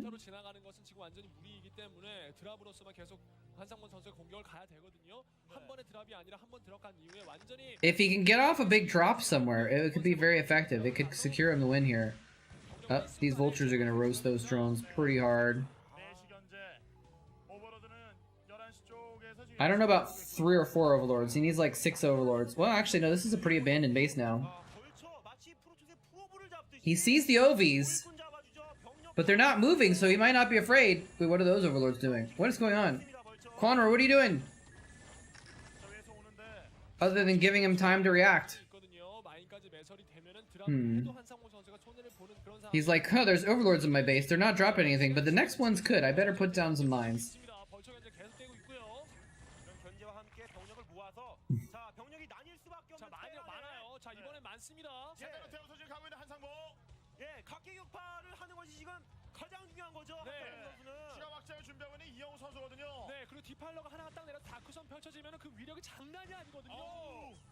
I wonder if any of the Zerg sounds were actually just people, and then they like warped it or something like that. Oh, here we go. Here we go. Oh, the Defiler died before it could cast the spell. They just keep coming though. He just keeps dropping more crap out. He's killing a lot of tanks. Oh, but he's losing all of his drones. Oh no. Like, I wonder if any of the Zerg sounds were like someone was just like, "Arr!" And then they like took that person's voice and like warped it to make the Zergling sound or something. Like, that's what the Ultras sound like. It sounds like a normal roar, but they like put some distortion on it, so it sounds harsher.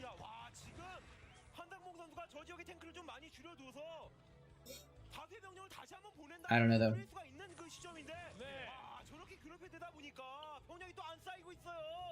재정비가 되기 전에 Good old dog food condom. 연타가 들어가지 않고 한 번 공격했다가 쉬고 한 번 공격했다 쉬면 이영호 선수가 다 이제 복구가 되거든요. 지금도 Man, it's actually so nice out right now. I can't wait to take a walk in a little while.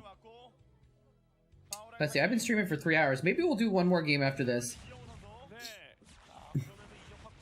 And then I can finish up at, you know, around 4:30.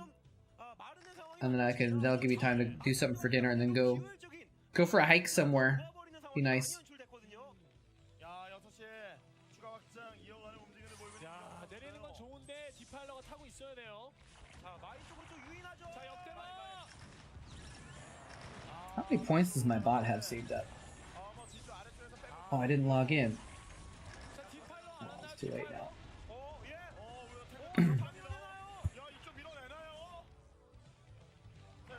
I think Quanro's done it, guys. I think Quanro is actually going to triple kill KTF, including Flash. Queens? Is he styling on Flash? I don't know about this. Could be a throw, actually, because, like, making Queens... It's a long game thing. You have to wait for them to get enough energy. So it's like they're not going to be effective for 2 or 3 more minutes. He could have just made 12 Mutalisks. Right? Imagine making 12 Mutalisks at this point in time. There's no Goliaths. There's like mines are his biggest defense against drops. Go in with 12 Ultras and just kill base. He's not going to be able to do anything about it. Instead, he made Queens instead of Mutas. I'm not sure I agree with this. Maybe he's trying to show off a little bit, though. Who knows? He picked up the drones and the Overlord to save them from the Vultures.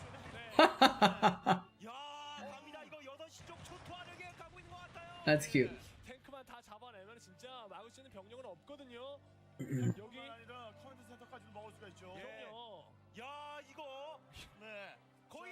All right, let's see it. Let's see what you can do, Quanro.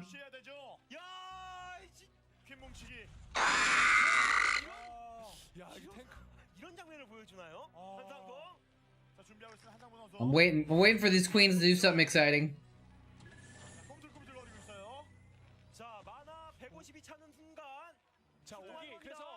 This is actually he's over here because this is the crucial point. 6 o'clock is the crucial point. It's where both of them meet. It's where Quanro, if he wants to expand, he has to kill Flash and expand that way. But it's also Flash's new expansion. So if he wants to slow Flash down from catching up, getting back in the game, he needs to kill 6 o'clock.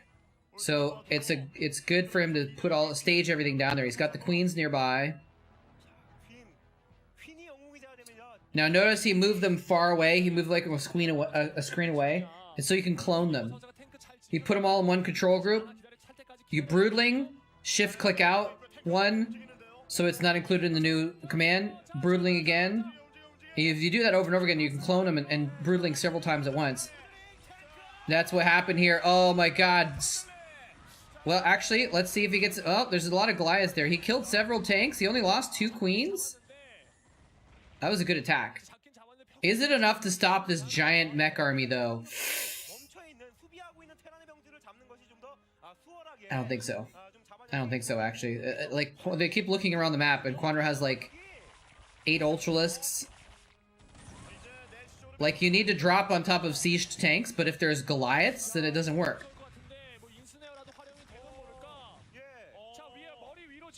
Flash needs to kill this army now. Actually, he could send stuff into that 6 o'clock and kill it right now. Yeah, he's just gonna lose his stuff. So I think Flash might have come back, actually. I don't know if comeback's the right term, but... Oh no, he dropped all of his Ultralisks on the front tanks! Instead of spreading them out.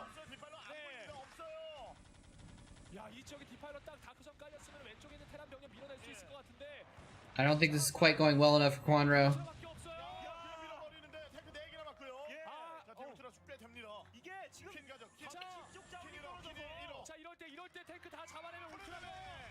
Another broodling. I think he got a parasite down too, so he can see Flash's army.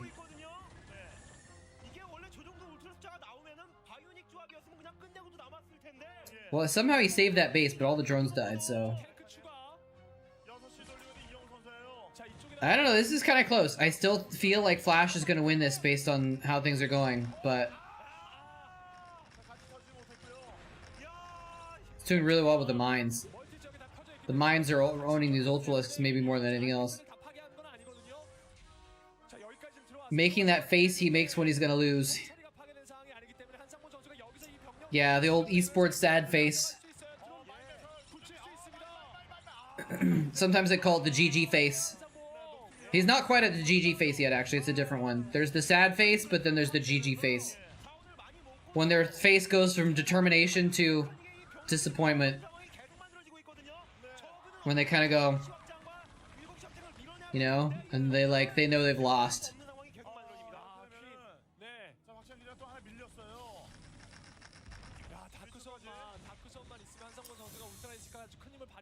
I think he's gonna have the GG face pretty soon. One last round of broodlings, maybe? Nope, it's just bringing his queens in to die, I guess. Huh?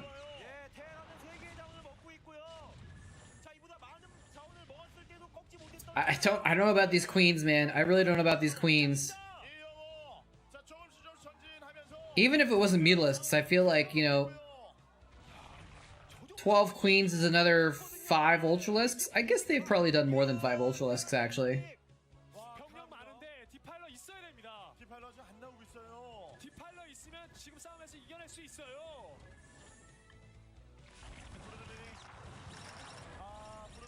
The mines are just slaughtering him.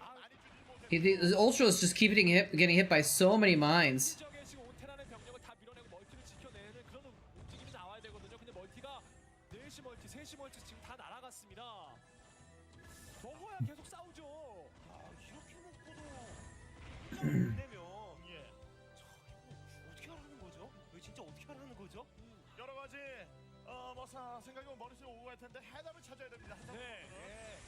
자, 지금 2시 지역이 제대로 채취되는 그런 자원 지역이고 12시 오른쪽도 지금 거의 자원이 다 떨어졌거든요.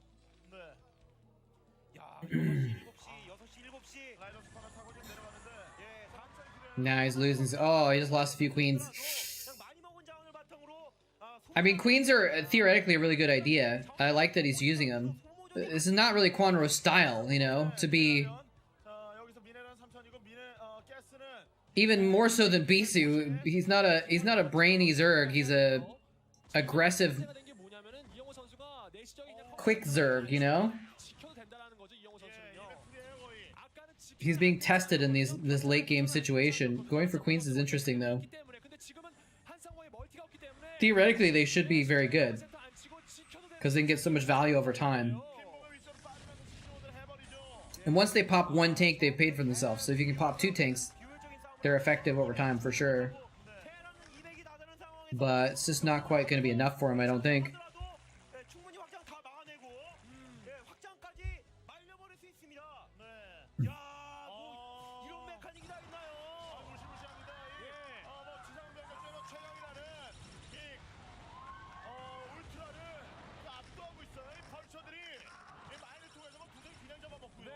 전투는 좋은데 이런 전투를 하면서 한상봉 선수가 추가 병력이 와서 완전히 깔끔하게 정리를 해야 된다는 얘기예요. 테란의 병력이 와서 다시 한번 이 지역이 테란게 되면은 한상봉 선수는 이 병력을 쏟아부은 가치를 못 느끼게 되는 거예요. Yeah, I mean Flash is like taking over the bottom. Quanro is like basically not mining. This is over, I think.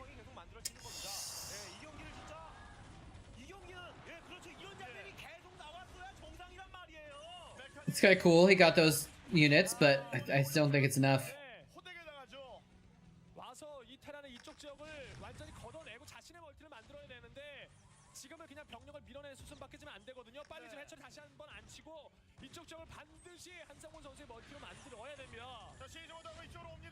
Random Scourge flying through. Okay. This is the old standby. You always see this in long games when the Zerg is losing. The desperation lurker drops. It's the classic desperation lurker drops. The lurker drops that they should have been doing all game, but they didn't really think to do it until they needed something to try and get them back in the game. 가져가 이길 수 있는 멀티인데요. 내시 드랍십 병력 아래쪽 내려가고요. 지역은 뭐왜 먹지 못하게 하는 것도 중요하지만 빼앗아 먹어야 되는 것이 지금으로서 또 필요한 거죠. Goliaths are just picking off all kinds of stuff. 오버로드 얼마나 비싼 오버로드인데요. Overlords, the queens, yeah. 전이 내려놓습니다만 뒤쪽에 골리앗 앞에 맞지가 않아요. 또 좁아요. 너무 좁습니다. 공중으로 날아. Yeah, I say this a lot, but you can't blame Quantum for sticking in the game. It's the ace match. You know, you might as well hold on to any thread of hope that you have, but he does not really have any threads of hope at this point. 하고 있는 내시 쪽에서 조금만 더 위로 올라가면은 언덕 위에 산상모 선수 해처리를 공격해 줄 수가 있습니다. 그래서 이영호 선수는 I wonder if he could try a Doom drop in the main. 진짜 이게 7, 8가 Maybe even throw in some Hydras for floating buildings and just go straight for the jugular. 한 부대씩 뽑아내면서 메카닉 병력을 줄이지 못하고 This is one of your favorite, most memorable games. Interesting. I kind of a vague memory of this game, but yeah, there's definitely a lot of Ultralisks in the game. The Infinity Ultra game, nice. Yeah, it's true. He's actually made and lost like dozens of Ultralisks. That's true. He almost won at like 7 minutes with the lurker bust, and somehow Flash came back. I forgot about that. Oh my gosh, that's true. He had lurkers in his base, and then like somehow Flash didn't die. 따라해도 안 됩니다. 그 누가 모방을 한다 해도 이영환이 못해요. 패키지만으로 할 수 없는 그런 컨트롤과 그런 운영이 있어야 되거든요. 야, 이거 보세요. We knew what you meant. Usually autocorrect doesn't like Starcraft terms that much, that's okay. 시간 지나기 전에 한상문 선수가 지금 들어가고 있는 그런 모습인데 이번에는 진짜 확실하게 해야 되거든요. 자, 뒤로 파일러 있어요. 이영환 정말 무섭네요. 알겠어요. 마인 따라고 탱크들이 시즌 나갑니다. 그냥 마인 뒤로 빈 Yeah, man. I mean, this is crazy. Like, I thought he was dead. 만들고 말이죠. He had lurkers in his main. He had lurkers on top of his barracks and factories and stuff. 좋지 않거든요. And he was out of scans, 요새는 강해지고 있습니다. and somehow 있어요. 그러니까 저희 울트라가 he fought it off. 방어력과 체력 때문에 마인 때문에 탱크의 공격 방어력이 무시가 되어버리는 겁니다. 무시가. 점점 이 땅이 이영호 선수에게 넘어가고 있죠. 이거 잡아먹어야 되는데 끊어먹어야 되는데. So this is a pretty good attack, but it's like, look at Flash. He's like, there's the GG face. There's the GG face. This is the Flash being like, come on, I got this. Just get out already. He knows that's his last attack, and when he holds it off, he's like excited. He's like, ah. And then the GG face. 교차하는 순간 자 병력 나와가지고 어떻게든 갈가먹으려고 하고 있는데 이영호 선수 활약을 당연히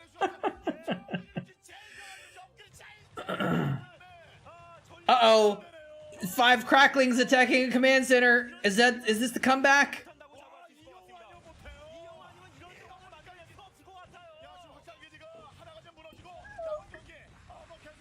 Get out. Get out. 결국 다 막아내고 이쪽 멀티를 이영호 선수 것으로 가져갔습니다. 와, 이게 분명히 오른쪽에 한상우 선수 땅이었거든요. 진짜.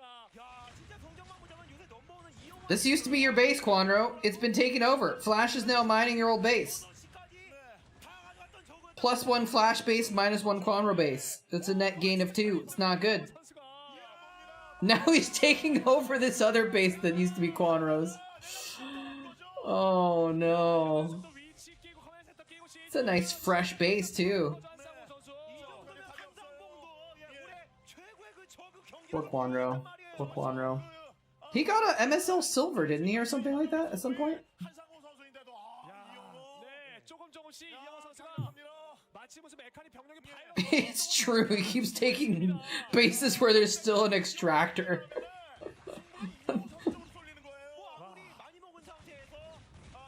Oh man.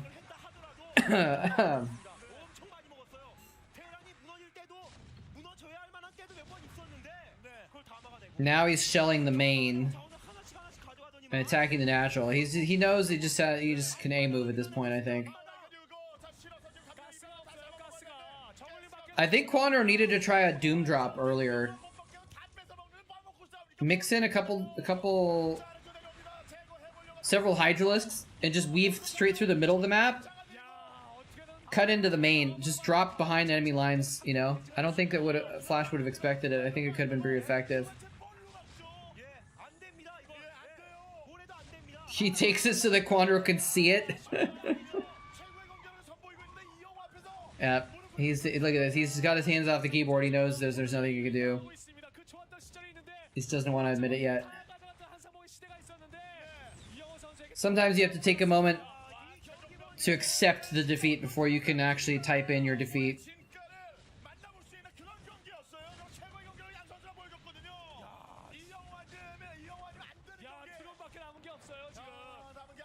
The drones attacking.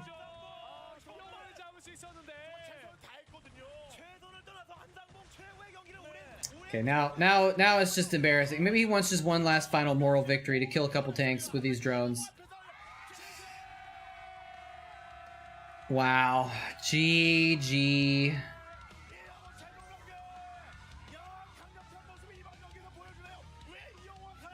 And Flash, he didn't all kill, he one killed.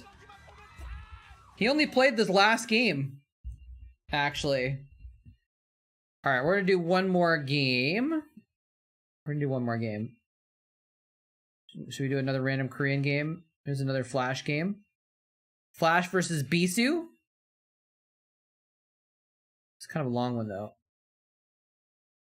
Maybe it's not. Maybe it's okay.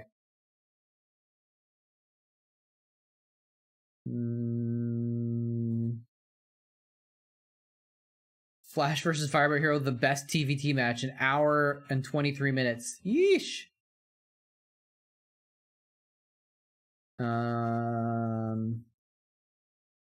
Alright, well, let's just do this one. Flash versus Bisu. Close it out. We'll skip in a few minutes, though.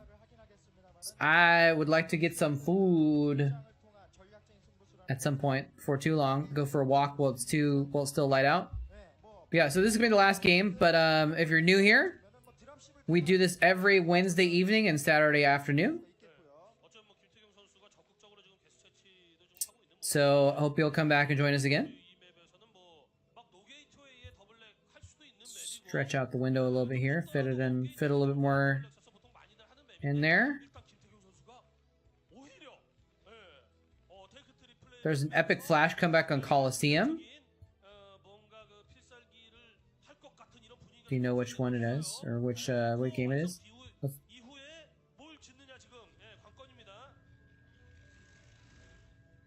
Flash versus, what did I say, Bisu? Yeah. Kim Taek-yong.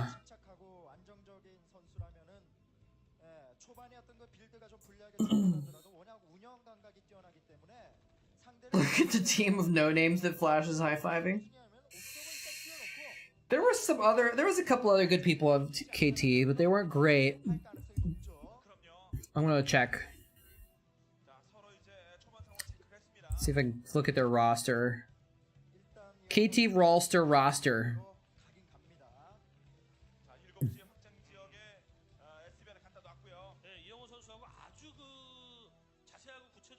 Stats. Stats was good. For Gigi was good.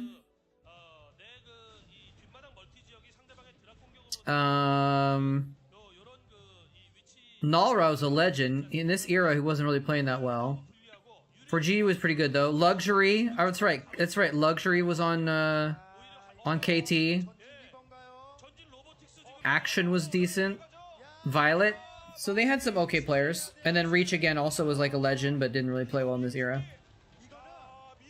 Proxy Robo gets caught. Oh wait, we know that. I actually have seen this game like 3 times recently. I don't know if I want to watch this again. Let's find something else. Because I know exactly how this game goes. What's this one? This is a little bit shorter anyways. Jadong versus... Oh, here we go. Jadong versus Flash. Oh, is this is it actually? This is Jadong versus Flash on Katrina.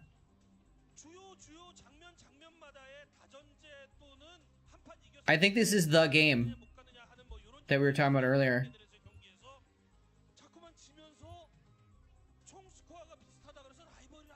Which I haven't, I saw this game not that long ago also, but I haven't seen it like 3 times, so this is a shorter game too. This will be good.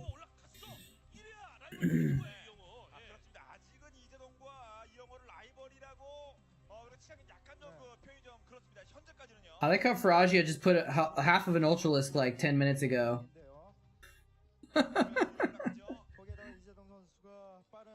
I can't complete it. My name isn't the right length.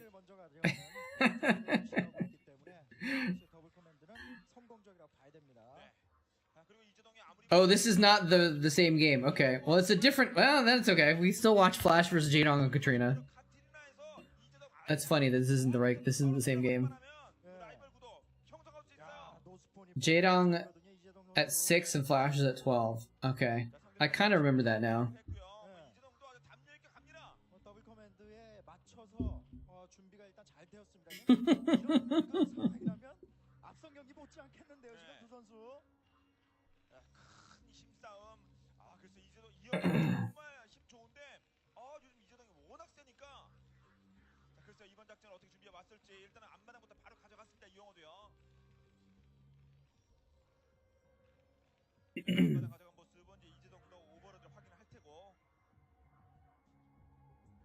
Well, thank you. Yeah, that was a good game. That was a good game for sure. I think the volume's a little low on this VOD. I'm gonna turn it up a tad. But let me know how if the audio needs balancing for you guys.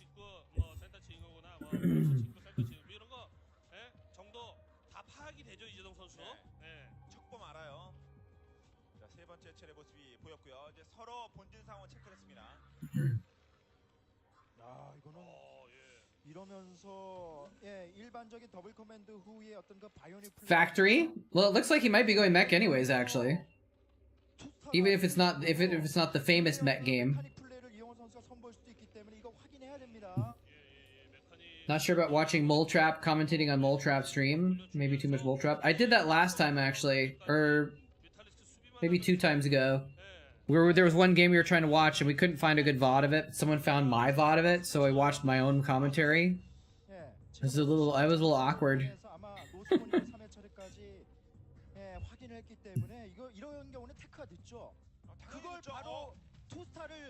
It was too much moletrap for me, that's for sure. Oh, I forgot. Let's put this on. We'll do Chatcraft after this game, and then I'll head out, and I'll get some dinner, and I'll go for a nice walk outside with the sun shining.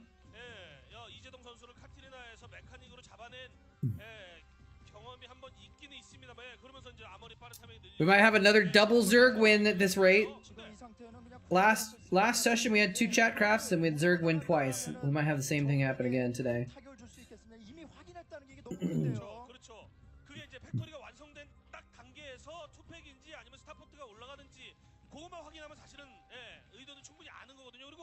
한번 당한 바 있지 않습니까? 이재동 선수가 한번 당한 걸 똑같이 또 당하리라고 생각이 좀 힘들다 보는데 보통 저런 어떤 그 저그 상대의 메카닉 골리앗을 쓰기 위해서 가장 최적화된 것은 저그가 모르고 부유하게 플레이를 해야 되고 그 전에 벌처 플레이가 Did we do the Korean Era OSL final?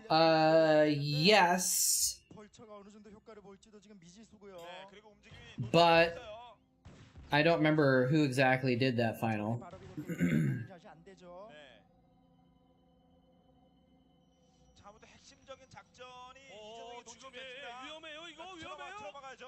Ooh, wait, he doesn't have any. He doesn't have any Marines. Oh, he's got 1 Marine. Oh, that was actually really close. Oh, he killed the Vulture though.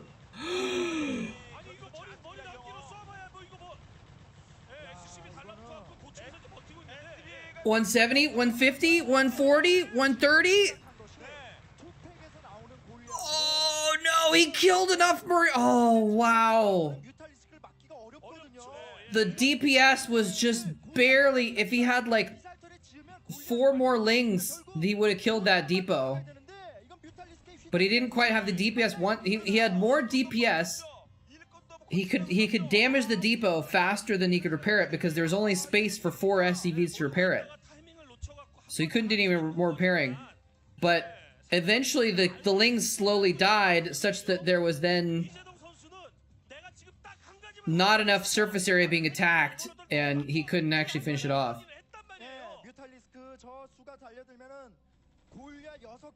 Now there's Mutalisks out. There's only it's gonna be 6 Goliaths.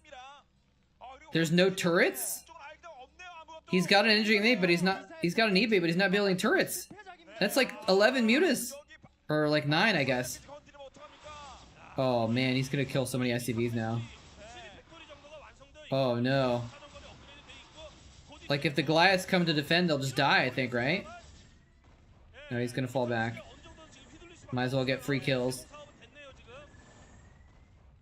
He's already got Goliath range.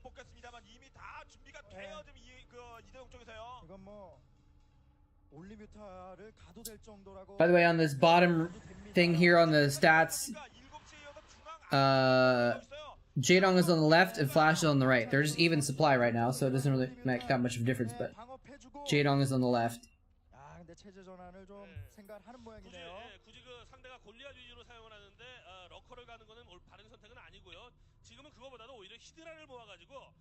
I guess I could put their names up there. Feeling kind of lazy, but I'll do it.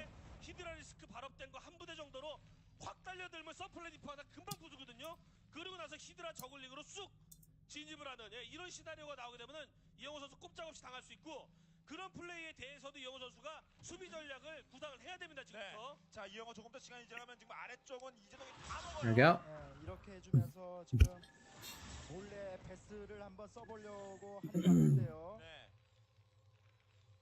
What do you mean, is it a tie?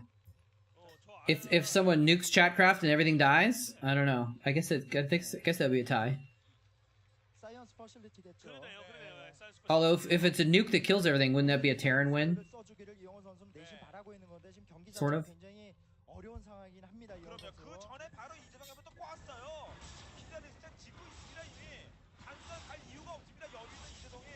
We've never had anything in Chatcraft that ended up looking like a tie. I don't know if it's possible. You want a piece of me, boy? Is it possible to have a tie? Because I know if you're doing like SCV jousting, you can have them both kill each other at the same time, right? You want a piece of me, boy? But I don't know if there's a way for like a Zealot and a Zergling to kill each other at the exact same time. I guess it would have to be like units with projectiles, right? Like 2 Vultures, a Vulture and a Hydralisk or something like that. Or yeah, like a Dragoon and a Vulture would be the easiest way for that to happen.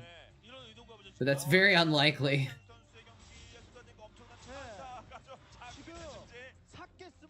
Then I guess we could do a replay then and see if it changes the second time. Or we could just call it a tie. +1 weapons on the Hydralisks. +1 armor on the Mutalisks. Interesting. Interesting. Trying to get him to go mass Goliaths with Mutas, and then going with the +1 Hydras to clean him up. But then if you get like 3 tanks, then it neutralizes Infinity Hydralisks, so... Don't know if that'll work.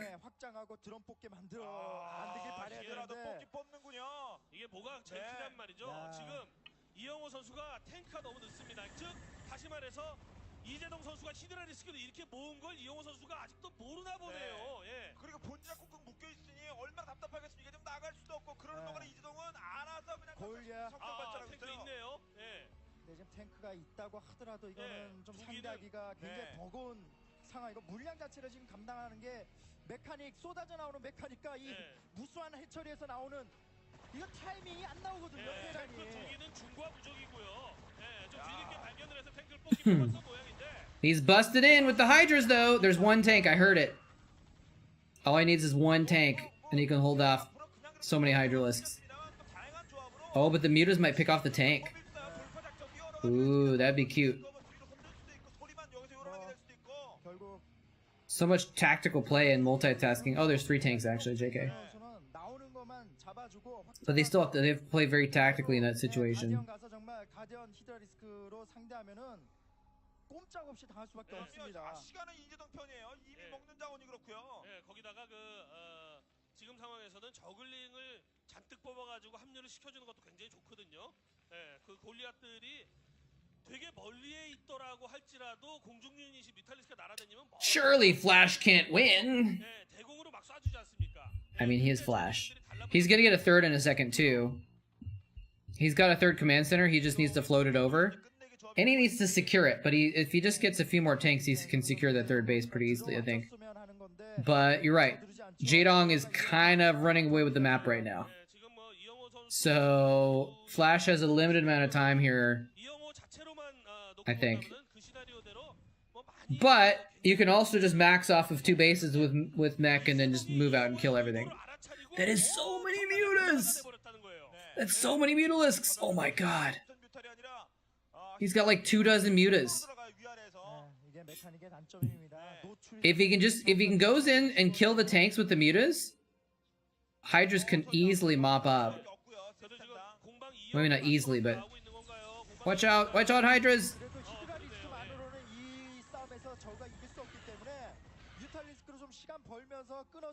Random Scourge.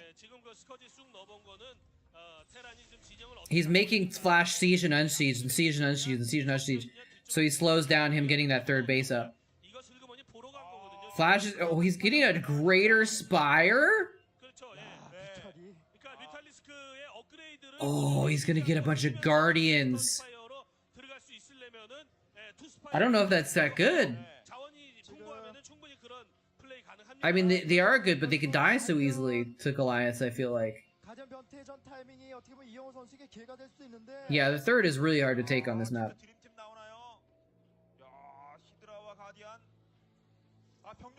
Jaedong is actually ahead in supply, though. I don't think he can wipe him with just mutas. There's too many Goliaths. But if he can take out the tanks... If he does this right, he can easily wipe Flash off the map, though. If he can go in with the... Maybe go in with a few Hydralisks. Go in with the mutas, take out the tanks. Go in with the Guardians. As long as he takes out the tanks, the Guardians and Hydras can mop up, I think. If the Hydras are in the way enough that the Guardians can't get targeted by the Goliaths very easily. But it's gonna take very careful positioning for him to make it work. Oh, he can just actually shell the third base over here too and not even really take any damage. He doesn't even have to engage with the Goliaths. He just needs he can use them to stop the third. Flash is counterattacking though. Can he get the Guardians back? He's got so many mutas.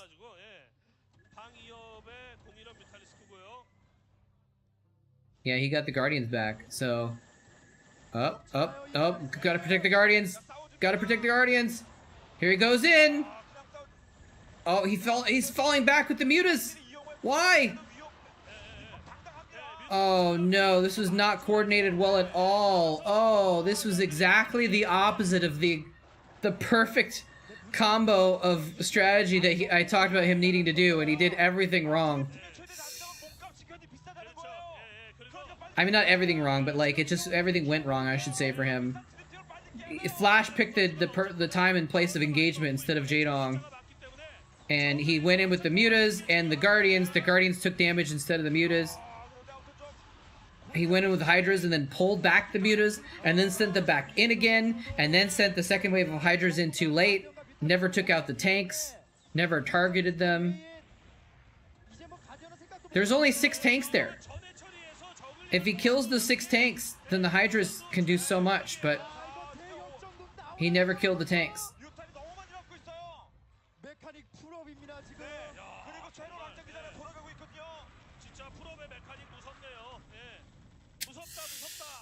That's gonna be a Jeege, I think. Looks like it's gonna be a Jeege.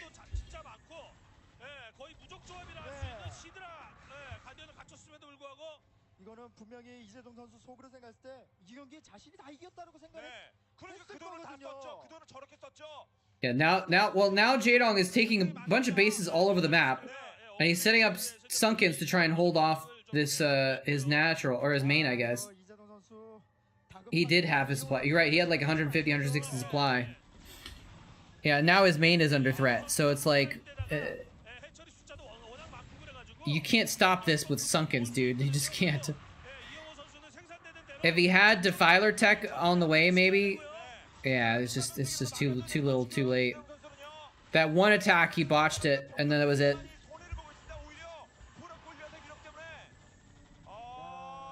There's the GG face.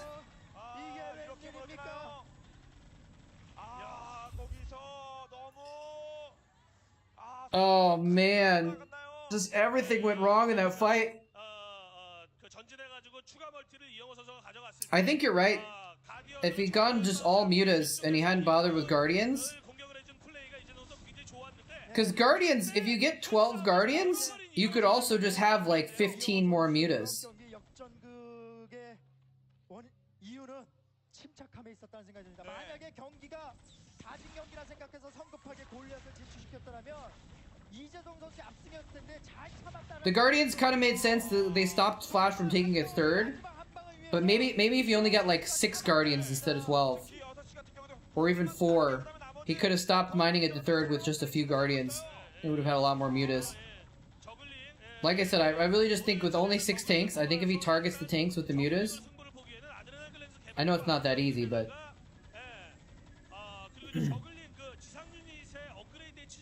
yeah, Jaedong's hope was to take the rest of the map and stall, but Flash's upgrades? I missed Flash's upgrades myself, actually.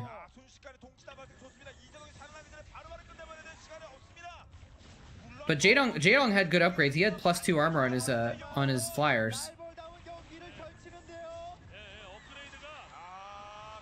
The Koreans just said upgradeuga, so they were talking about the upgrades too. All right, well there's the GG.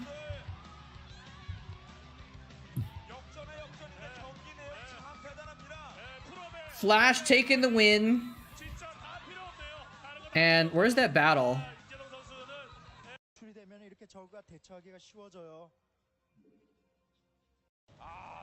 Here's the Guardians. And yeah, this is okay, so here's the just before the battle. Let's watch again how badly this goes. He just attacks with at different times, you know?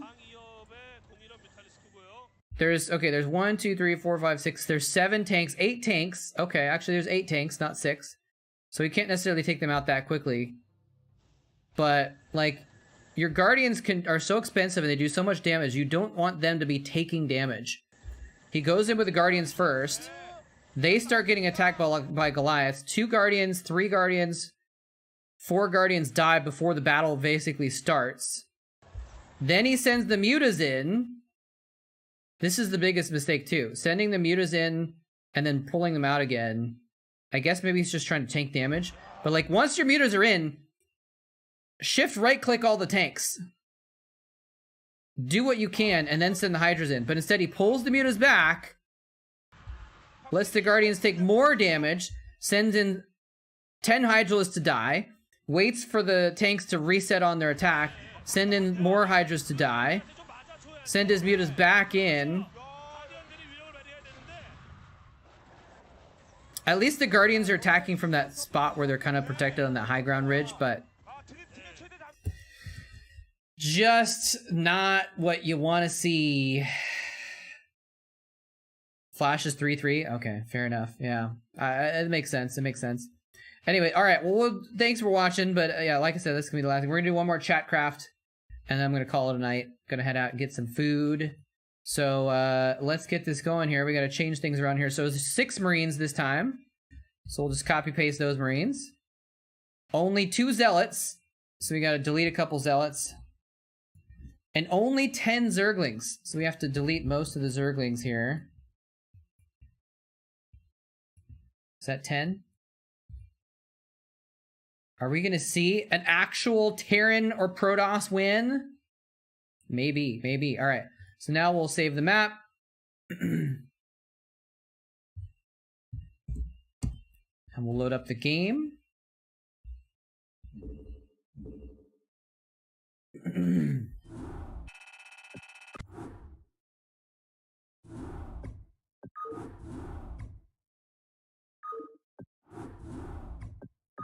It started going there. All right. Nuke. There's no nuke. There's no nukes. I could probably put a ghost in and with a nuke silo, and it probably just wouldn't do anything because the units don't seem to cast any spells when they're in the game, because the AI is so bad. The nuke, no, you don't get a nuke for a $50 donation. You just get the nuke animation. Thank you again, Matt, for the donation. I really appreciate it. That's very generous. Let's see. Yeah, so we're gonna go to the Chatcraft battle.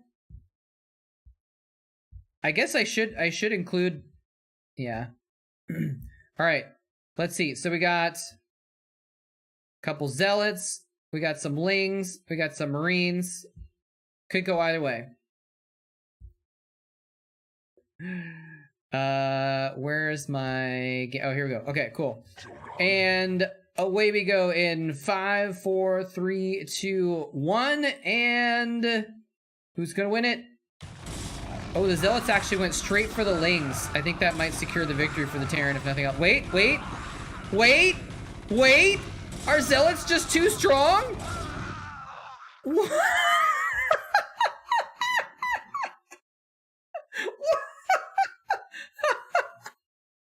There are 2 zealots. Look at this. 2 zealots versus 6 marines and 10 lings, and the 2 zealots didn't even die. Oh man. I thought they were gonna die. And I thought especially they were gonna die because they went after the Zerglings first, and so it was like 1v. They didn't. Oh man. Zealots too strong indeed. Anyways, like I said, that's going to do it for me, guys. Thank you for watching. Again, we do this every Wednesday evening, every Saturday afternoon. 300 minerals, yeah. Odd start with the MVP with 300 minerals. And, well, we got to check out who we're going to raid as well. We should raid someone. We got a few viewers here. If you're on YouTube, raiding is a Twitch function where you can kind of forward your viewers to someone else, you know? And let's see, who do we want to raid? No one. There's very few people on right now, actually. We could raid. Let's see, who's playing Starcraft. 700 viewers.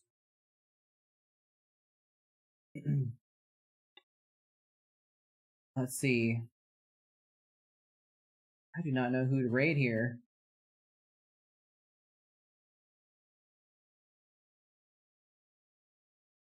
There's like no one playing Starcraft right now. Just a handful of people.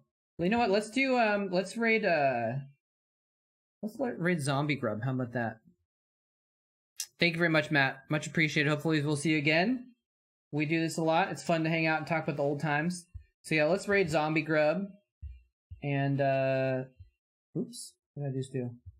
Zombie Grub's doing StarCraft 2 stuff, but she's really awesome. So I'm gonna go ahead and forward you guys to her in case you are not familiar with Zombie Grub. She's a StarCraft 2 caster, and she does other games sometimes as well. But she's a really cool lady. I really like her casting and everything like that. So she's not doing StarCraft 1, but it's still a StarCraft, and so you guys can watch and see how that goes. Have a good night, everybody. I'm gonna go peace out myself. And I'll catch you guys next time. Take care. Thanks for watching.